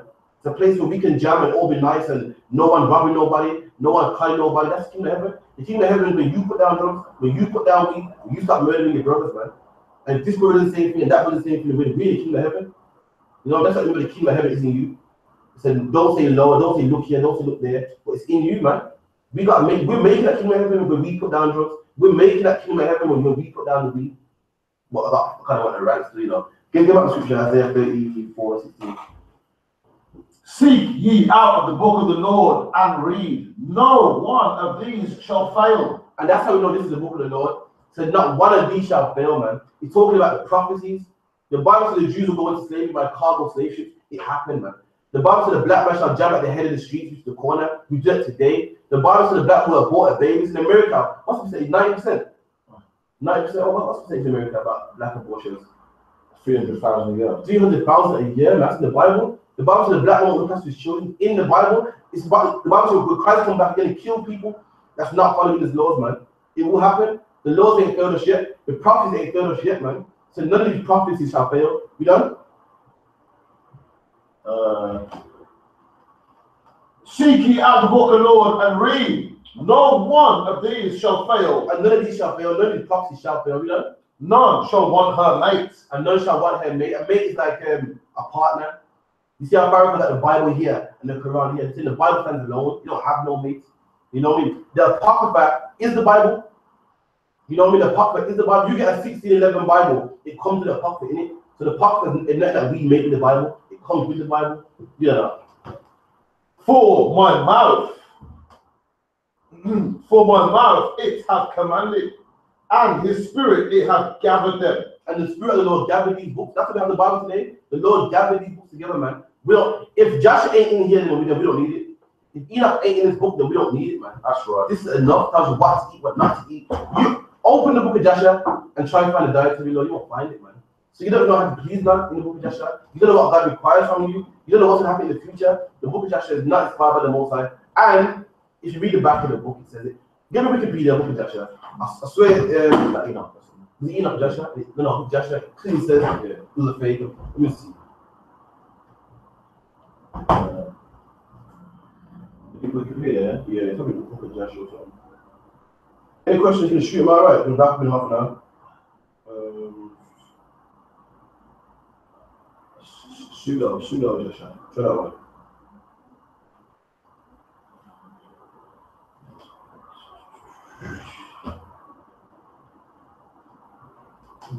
Got it. The book part 1, yeah? Yeah, the literary forgery. There you go, one. The book of Joshua, also called Pseudo Joshua, is an 18th century literary forgery. There you go, forgery, man. You got counterfeit money or forged money. It means it's fake, man. Even the scholars know. Skip me down. I think there's a part. Tell the man that did it, man. They got Jacob. Him there. Yeah. Keep going. It is an English translation by Flaccus Albinus Aclinius of the Lost Book of Joshua. It is sometimes called Pseudo Joshua to distinguish from the Midrashic Sefer HaYashar, the Book of the Upright, Naples 1552, which incorporates genuine Jewish legend. Keep going. No, sit down. It claims to be written by Joshua, the son of Caleb, one of Moses'. I mean, move the page down. One part, please. Start moving.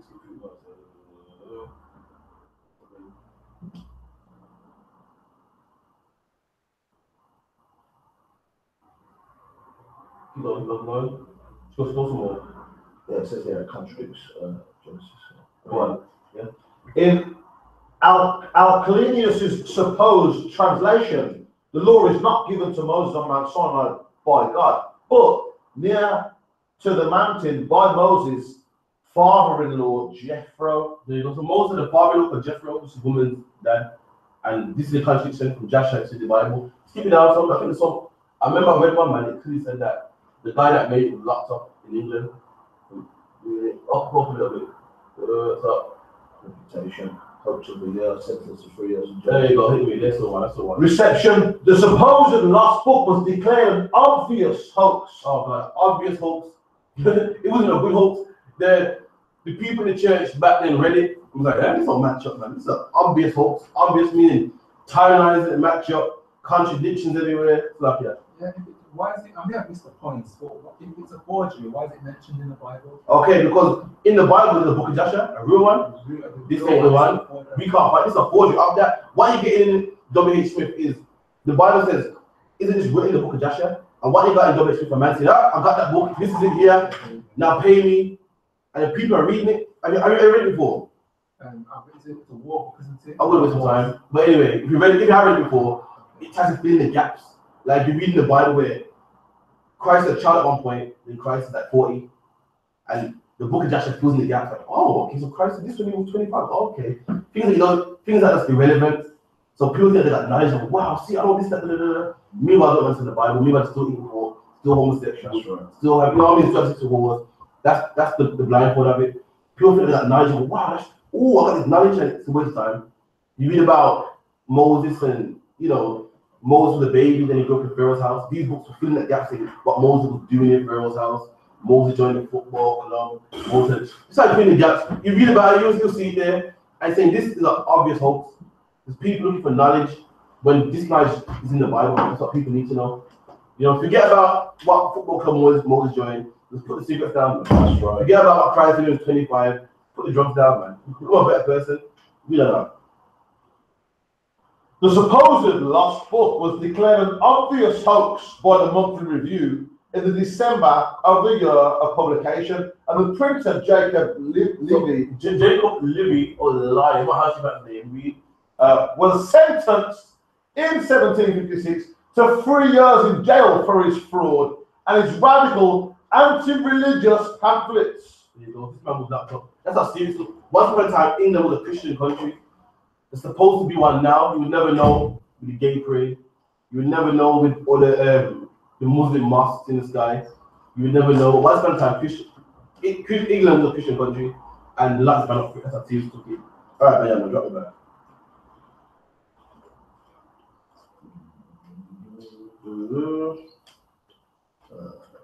What was it, Isaiah 34 and 16? So you got any questions? Oh, yeah, I think he expanded on that question earlier. He also asked a brief outline before, I believe. Okay. We believe that according to the Bible, the real Jews are blacks and Hispanics, the Native Indians, Caribbeans, Puerto Ricans, black people in America, black people in Haiti, because we match the prophets in the Bible. That's right. Deuteronomy 28:1. And this is how we identify ourselves in the Bible. Give me a few quick 27 hours. The book of Deuteronomy 27 and verse 1. And Moses with the elders of Israel. With who? Israel. And actually Moses was with, man. People try to say again, Moses and loads of people. Moses had no one around him but Israelites. So Moses with the elders of Israel, you know? Commanded the people, saying, and Moses commanded the people, Moses and Israelites commanded all the rest of us, you know? Saying, keep all the commandments. And Moses commanded us to keep all the commandments. You know what I mean? You can't be homosexual, no weed, no other gods, no idols, no Christian cross around your neck, no Christmas tree. He commanded us to keep all the commandments, you know? Which I command you this day, you know? And it shall be that on the day when ye shall pass over Jordan unto the land. He was 28:1. The Moses commanded our people to keep the commandments. We're going to see these people are us or somebody else. Let's see if the white man in Jerusalem is these people who Moses spoke about, you know? The book of Deuteronomy chapter 28 and verse 1.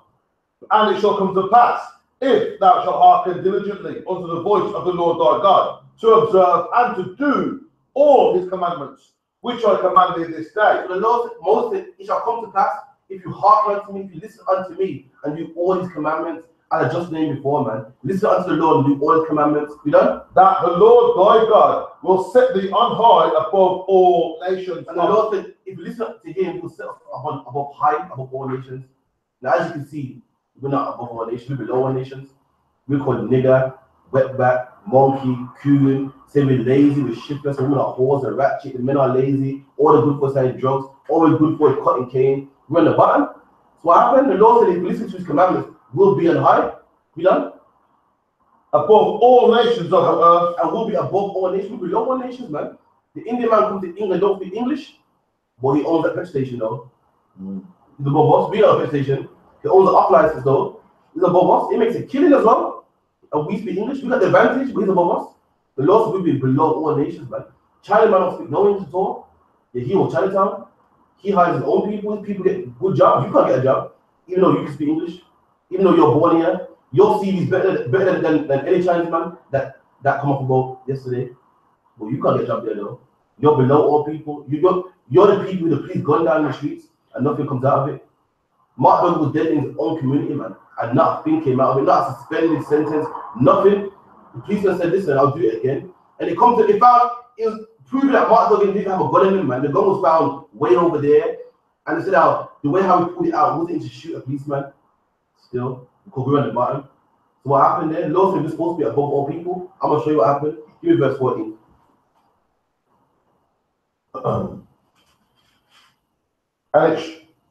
And thou shalt not go aside from any of the words which I commanded thee this day to the right hand or to the left hand to other gods to go after other gods. So the Lord said if you keep the commandments, we'll be set on high above all people. But the Lord also gave a flip side. So if you follow me, I'll put you on high.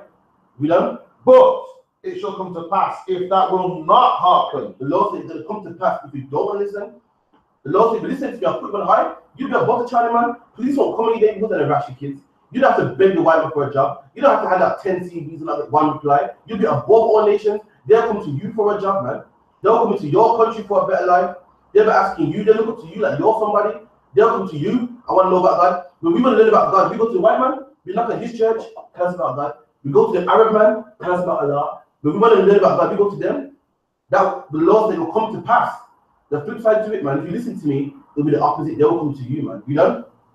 But it shall come to pass, if thou wilt not hearken unto the voice of the Lord thy God, to observe and to do all his commandments and his statutes which I command thee this day, that all these curses shall come upon thee. And the Lord said, if you don't listen to me, all these curses will come upon you.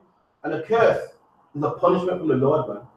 And black man, the Lord is talking to a nation here. He's not talking to an individual, he's talking to a nation. Now, what nation is cursing on black people, man? You name it, man. You show me where the Chinese man is going now, Chinese man. You show me where the Chinese man is being stopped and frisked, man. You show me where the Chinese woman is pushing a pram by herself, you know, man. You show me where the Arab man's doing it, the Indian man's doing it. You know other nations, the Koreans, they ain't going for it, man. Black man, you are cursed, man. You're not gonna tell me this ain't you. The Bible says, you don't listen to me, you be cursed, man. You know? So all these curses shall come upon you, you know? And overtake thee. And overtake thee. You know when you overtake a car? It means that we're overtaken with curses. Not only are we cursed, we've been overtaken with curses, man. You know, you have a black woman who, she's poor as it is, man. 6 kids, whatever. And on top of that, one gets shot, man. She's already poor, and now she got to pay for food. Now she got to mourn, then pay for funeral, which she can't afford. Black man, we're overtaken with curses, man. We're the only people that can't find a job, and on top of that, lose our friend in a shootout or something. We're overtaken. Not only are we cursed, we've been overtaken with curses, man. We don't, man. We don't. Cursed shall thou be in the city, and cursed shall thou be in the field. It's like this with slavery. You was in the city. If you live in the city time, in the city, London, whatever, you're cursed, man. You find it hard to make ends meet, you can barely find a job. Gangs in your communities, and cursed in the field, man. You live in the countryside, same thing. You're not escaping these curses. You done? Cursed shall be thy basket and thy store. And cursed in your basket and your store. Your basket and store is savings, man. Store means storage in your basket. We don't have no savings, man. You know what I mean? You go speak to one of the Indian people at work, and when they get married, yo, they got savings, man. You see limousine after limousine after Bentley. You see Indian weddings around here. Road gets blocked up. Black man, you're living from check to check, man. You ain't got no savings. We don't have no rich father, man, that can give us money. Our savings, our store is cursed, man. We don't. Give me verse 19. Cursed shall thou be when thou comest in, and cursed shall thou be when thou goest out. And that's black people. When we come into life, we're cursed, man. You know what I mean? We're born into that rat-infested house, one parent, no dad around, and then when we die, we curse also. We die on a life support machine, man. We die on a park bench with needle in our vein. Be cursed when we come in, and be cursed when we come out, man. Because I thought being born was supposed to be a blessing. Not if you're black. You know what I mean? We're born in some hot. We were born crap babies, or born to single parent moms, or born to born on the streets, or born in poor households. That's right. And then we curse and we leave as well, man. You're not gonna tell me say black people, man. We suffer more than anybody else. Let me see some public curses. Anyway, all these curses point to our people, as you can see. But let me point to a few ones that get to the point. Before that, 29. give me 29 first, yeah, one. And No, 20, you're right, 20, sorry. the book of Deuteronomy, chapter 28, verse 28. And the Lord shall smite thee with madness. And the Lord says, smite me with madness. And our people's mad, man. You know what I mean? I'm not sure if you know this, but in every ghetto you go to, I've been to many, man. There was that Rasta man, and the bosses, Barbary people, man. Madness, man. You go to, I've been to Bronx, same thing. Undrunks, mad.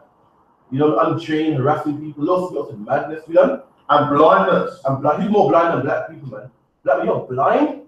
How is it here? All of us are family, come on the same slave ship, and you're Jehovah's Witness, I'm a Muslim. We came on the ship as one people and left 10 different ways. Blind? Your brother's blind. Say, I'm blind means you don't know your way. Like, I don't know about God, man. I don't know what the Lord wants from me. I'm gonna try to Christian church. I don't know, I'm blind. I don't know what life's about. I'm gonna hit the mosque. Come on, man. Are Arabs blind? All Arabs, 99% are Muslim. Chinese people are Buddhist. White men are Christian. That's right. They know where they come from. We're blind. We're searching here, we're searching there. We want a piece of this. Rastafarianism, Afrocentric, atheism. That's black people, man. I know a woman here that has one son's a Muslim, one son's a Christian, and one son's business under one household, man. That's where we come from. Meanwhile, you don't get this in the white household. You don't get this in the Arab household, Chinese household. But we're blinded, but we don't know where we come from. You know? And astonishment of heart. You know? And thou shalt grope at noonday as the blind gropeth. And to grope, say we're groping like this. We don't know. We want to know where we come from. We want to know who God is. And we're groping. I'm trying to church. Yeah, man. I like church. Yeah, I like the mosque. That's how I find God. I find oneness in that church. I find oneness in the mosque. I find it in Afrocentrism here. Yeah, smoke weed to relieve problems. Now I believe in atheism. I believe in, what's the new one? Scientologists. You know, I believe in, that's what our people's groping. We're lost. No other nation lost like us, man. You know, like Moses spoke to the Jews and said, if you disobey my laws, this will happen to you, man. This will happen to the Jews, and this happens to blacks and Hispanics only. This don't happen to a white man. This don't happen to a Chinese man. The Chinese man knows where you come from. Black man, you don't even know your last name. You know why you don't know your last name? Because you've been put in slavery, man. You don't know where you come from. You're lost, man. You don't know what clothes you used to wear before slavery, what food you used to eat before slavery, man. You call yourself African, when African is the name of another white man. You're calling yourself the name after another white man. Leo Skippers Africanus is the name of a white general that conquered Africa. So even when you try to get back your culture, what you think is your culture, you're going back into white people, you're blind. You call yourself Afro-Caribbean, but Afro is a damn hairstyle, man. That's how blind our people is. You call yourself a hairstyle, man. A hairstyle, that's right. West Indian, West is the direction. West don't know who you are. I'm West Indian. The Indian means savage. You're not no savage, man. When they came to Puerto Rico, they said that the Puerto Ricans were the most peaceful people, man. We had sacrifices and everything. We had teepees and land and laws about cleanliness. We know savages. But guess who was savage? The man that said that he was savages. You better do some research on England in the 1800s. The man was throwing feces out of a bucket. They're the savages, man. You know what I mean? You don't know where you come from, black man. Take back on topic anyway, we don't.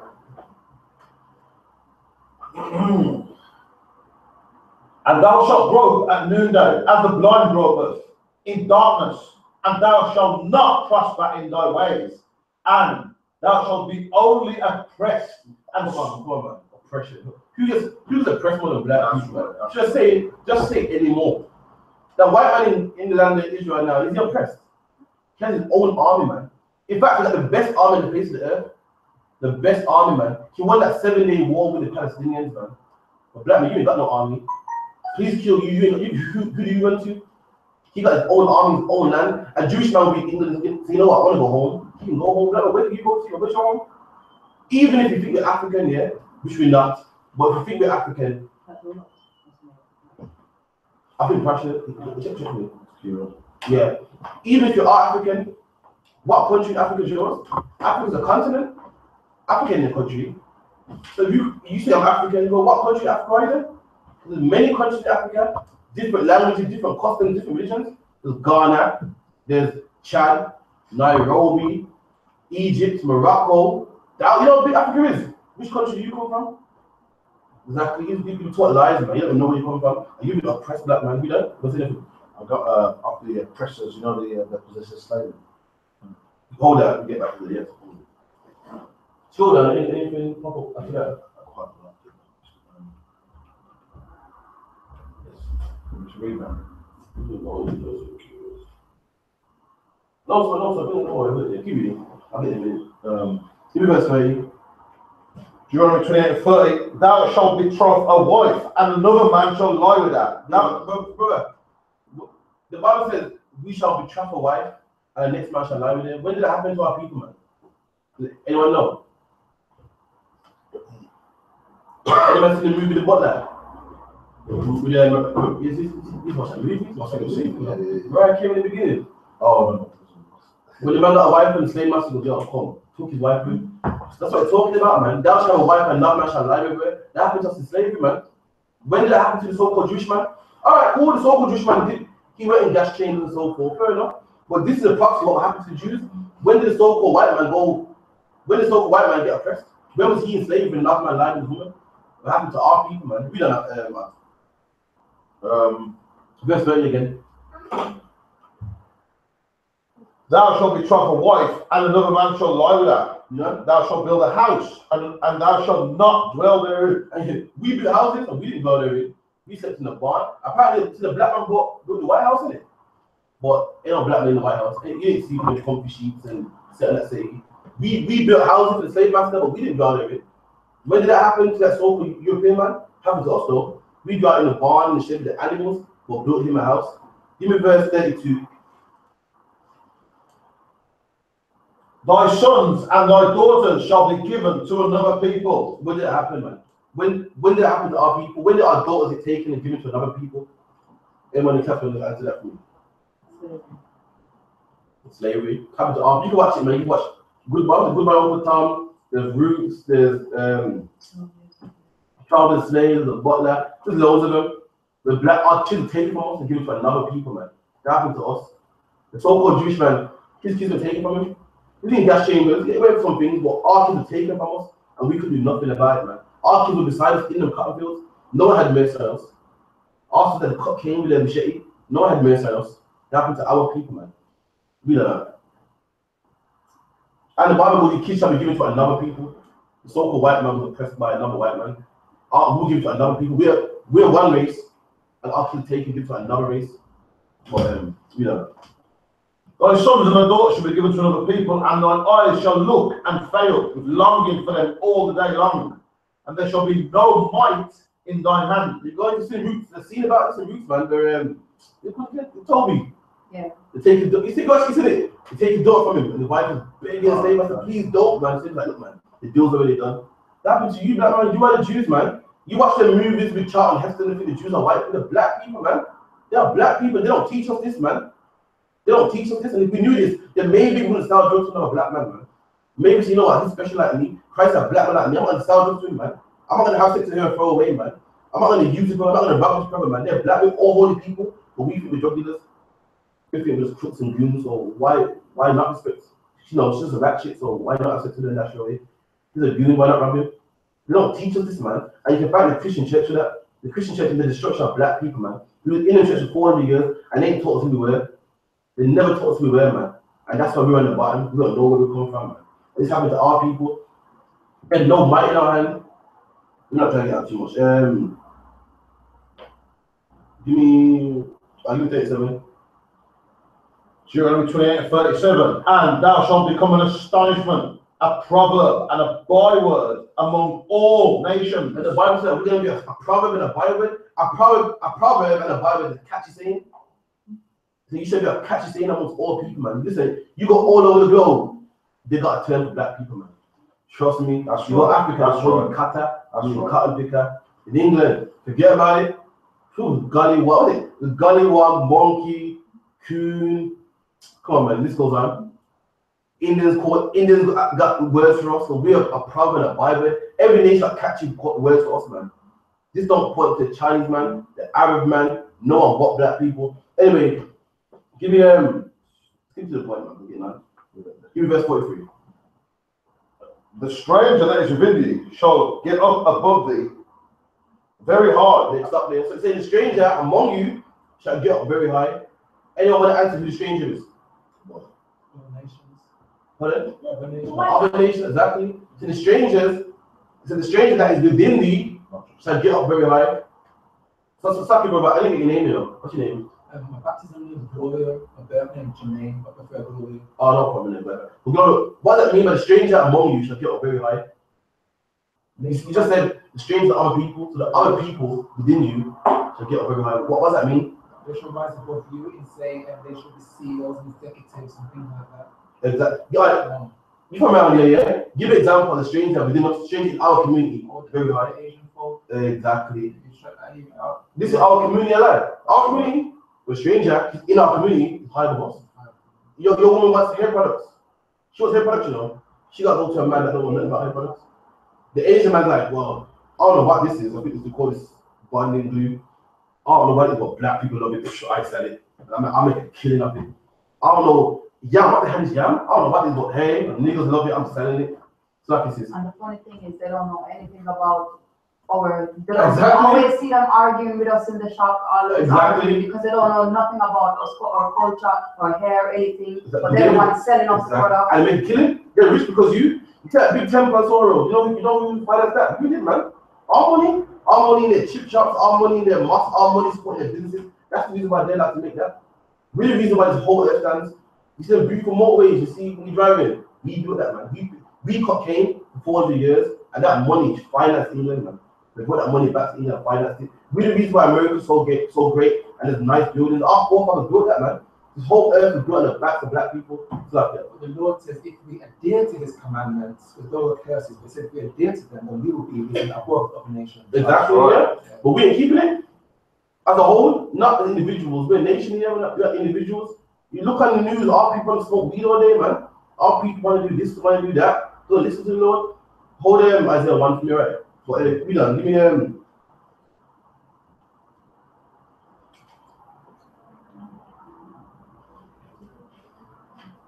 this is the point. Give me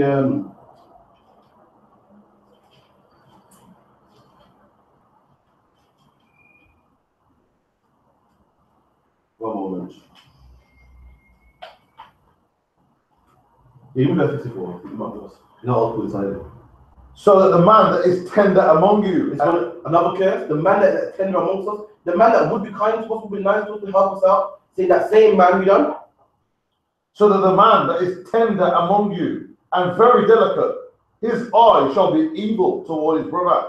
And come on, man. Say the man's eye shall be evil towards his brother, man. What nation of people don't like their brothers, man? Is the Chinese man? Is there something called Chinese crime? Is the Chinese man hating his brother? Is the Chinese man saying drugs to his brothers? Is the Arab man saying drugs to his brothers? No, man. Black people, man. Because his eyes shall be evil towards his own brother, man. You're not gonna tell me we ain't the Jews, man. We don't.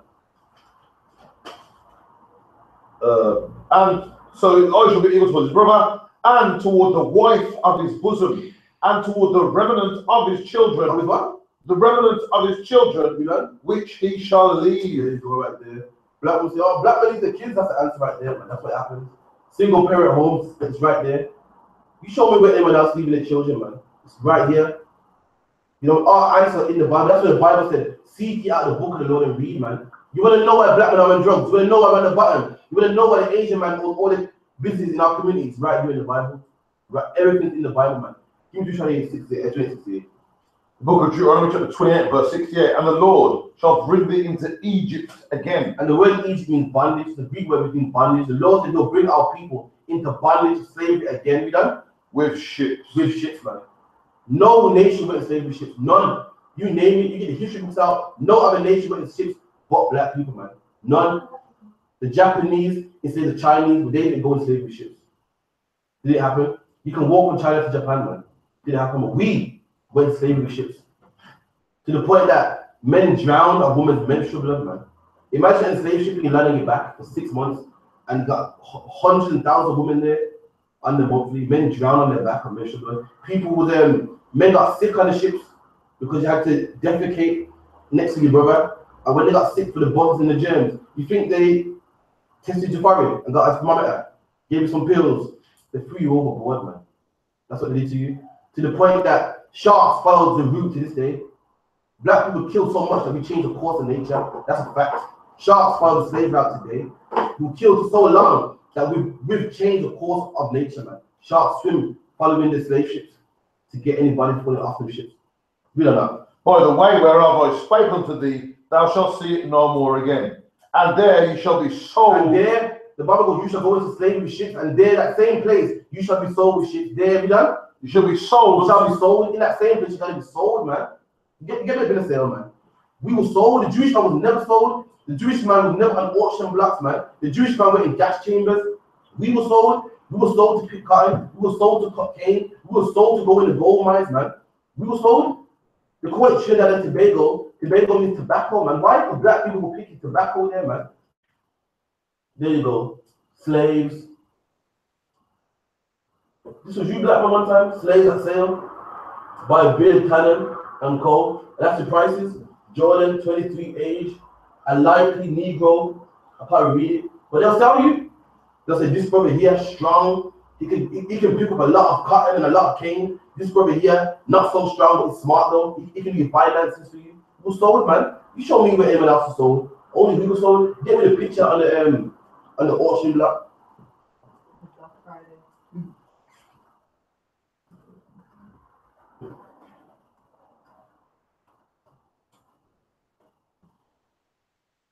There you go. Anyway, look at that one. Look at that one there. Look at that. A woman being sold here with her children. That was you, black man, just giving a child a goodbye home. Being sold. No one cared. No one cried for you. And guess what? Guess what? We're going to joke. No one cries for you today. That's right. No one cares about black people. Black people go loving everybody. Oh, you love all people, but no one loves you, black man. I've yet to see any Chinese government official or any say, you know what? It's a shame when a black people doing the get in America. You know? They have to do something to raise some money, man. Never in my life. I've never seen it. You seen it? I haven't seen it. But we love everybody. When the tsunami happened in Japan, black people was quick to get funds. Let's collect money. Let's do a fund for them. But black man, meanwhile, you die every day. Your kids get murdered by the police, man. I've yet to see any Chinese man, any Arab man, Irish, Scottish, many white countries. Ireland, England, Switzerland, any country, you know, let's do something like that. No one cares, man. You know what I mean? But is this on there? Give me Jeremiah 5:15. Look at it quickly now. What's your Isaiah 1? Book of Jeremiah, chapter 5, verse 15. Or 15:5. Read it, you know, when you read, you know, 5 to 15:5. Yeah, it's 5:15. Yeah. And lo, I will bring a nation upon you. Jeremiah. What we got there? 15:5. We got there? Bring a nation upon No, but why is it 5:15? 5:15. 15:5. Something like that. The book of Jeremiah, chapter 15 and verse 5. For who shall have pity on thee, O Jerusalem? And who's Jerusalem? Anyone know who Jerusalem is? We are? Yeah, who shall pity on you? Who has pity on us? Who cares? Who gives a damn about black women selling drugs, man? Black man selling drugs, single person, no one cares. Last time I checked, it's not crime to sell drugs. Meanwhile, when we back about selling drugs, they don't say nothing. They don't say stop that, man. Listen, no more back about selling drugs. It's killing the community, man. Do something. We're gonna ban it. They don't. They're not rapping to sell and make millions. That's why I checked is a crime. No one cares about that, man. No one cares about you dying. No one cares about your woman's naked twerking and goes like that. No one cares about you not fighting. No one gives a damn. No nation cares about black people. And the Bible goes, who shall be mourning you? Who feels sorry for you, man? Who cried about Mark Duggan? No one did. Who cared about Eric Garner being choked to death? Who cared about that brother, man, got that back broken? Who cried about Emmett Till? No one did, man. And the Bible goes, who shall be mourning you, O Jerusalem? But everyone cares about the Chinese, man. Everyone cares about the tsunami happened in Japan. Everyone cares about 9/11. They have a 1 minute silence every year. Everyone cares about 7/7 bombings, the Holocaust. This is how you know you are the Jews, man. It says, who shall be mourning you? You talk about the so-called Jews, you're anti-Semitic. What's anti-Semitism? You're, what's the word I am? Insensitive. You must joke about the Holocaust. You're insensitive. Meanwhile, no one cares about us. We back killing each other. No one gives a damn. No one cares, man. No one has a 1 minute silence for us. But they have 1 minute silence for 9/11, 7/7 bombings, Memorial Day. Every year, I see white people a puppy and the left side of their chest, man. Where's our puppy, man? Where's our puppy for the black people thrown overboard? Or the black woman had their bellies cut open, man? Or the single parent black woman? Or the black man on drugs outside the bookies, man? The Bible said, who shall be more you, O Jerusalem? Read it one more time. Book of Jeremiah, chapter 15, verse 5. Who shall have pity upon thee, O Now, Jerusalem? who pities black people? That's a question. The answer is nobody. It's a sarcastic question. Who shall pity on us? Nobody does. No one does. The man killed Mark Duggan. On the news, he said, I'll do it again. They killed Eric Garland. What's the brother's name? Eric, what's the name? Trayvon Martin.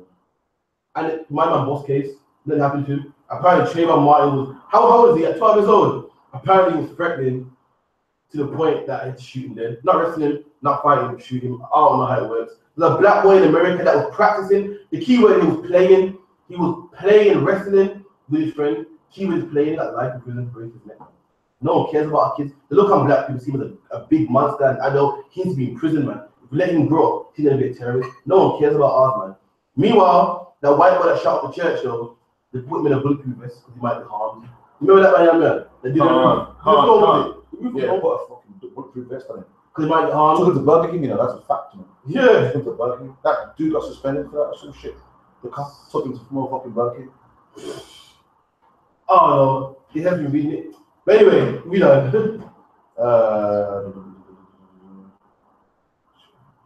15:05. For who shall have pity upon thee, O Jerusalem, or who shall bemoan thee? And who be more black people, man? You know what? If you go to work tomorrow, yeah, say, you know what? And you know what? It's a challenge. Go to work tomorrow and speak about the black woman that got raped in slavery. You know what they'll tell you? You know what they'll tell you? Forget about it, it's a long time. It's in the past. Forget. You're bitter, man. That was in the past. That was old, man. You worried about that? Forget about it, man.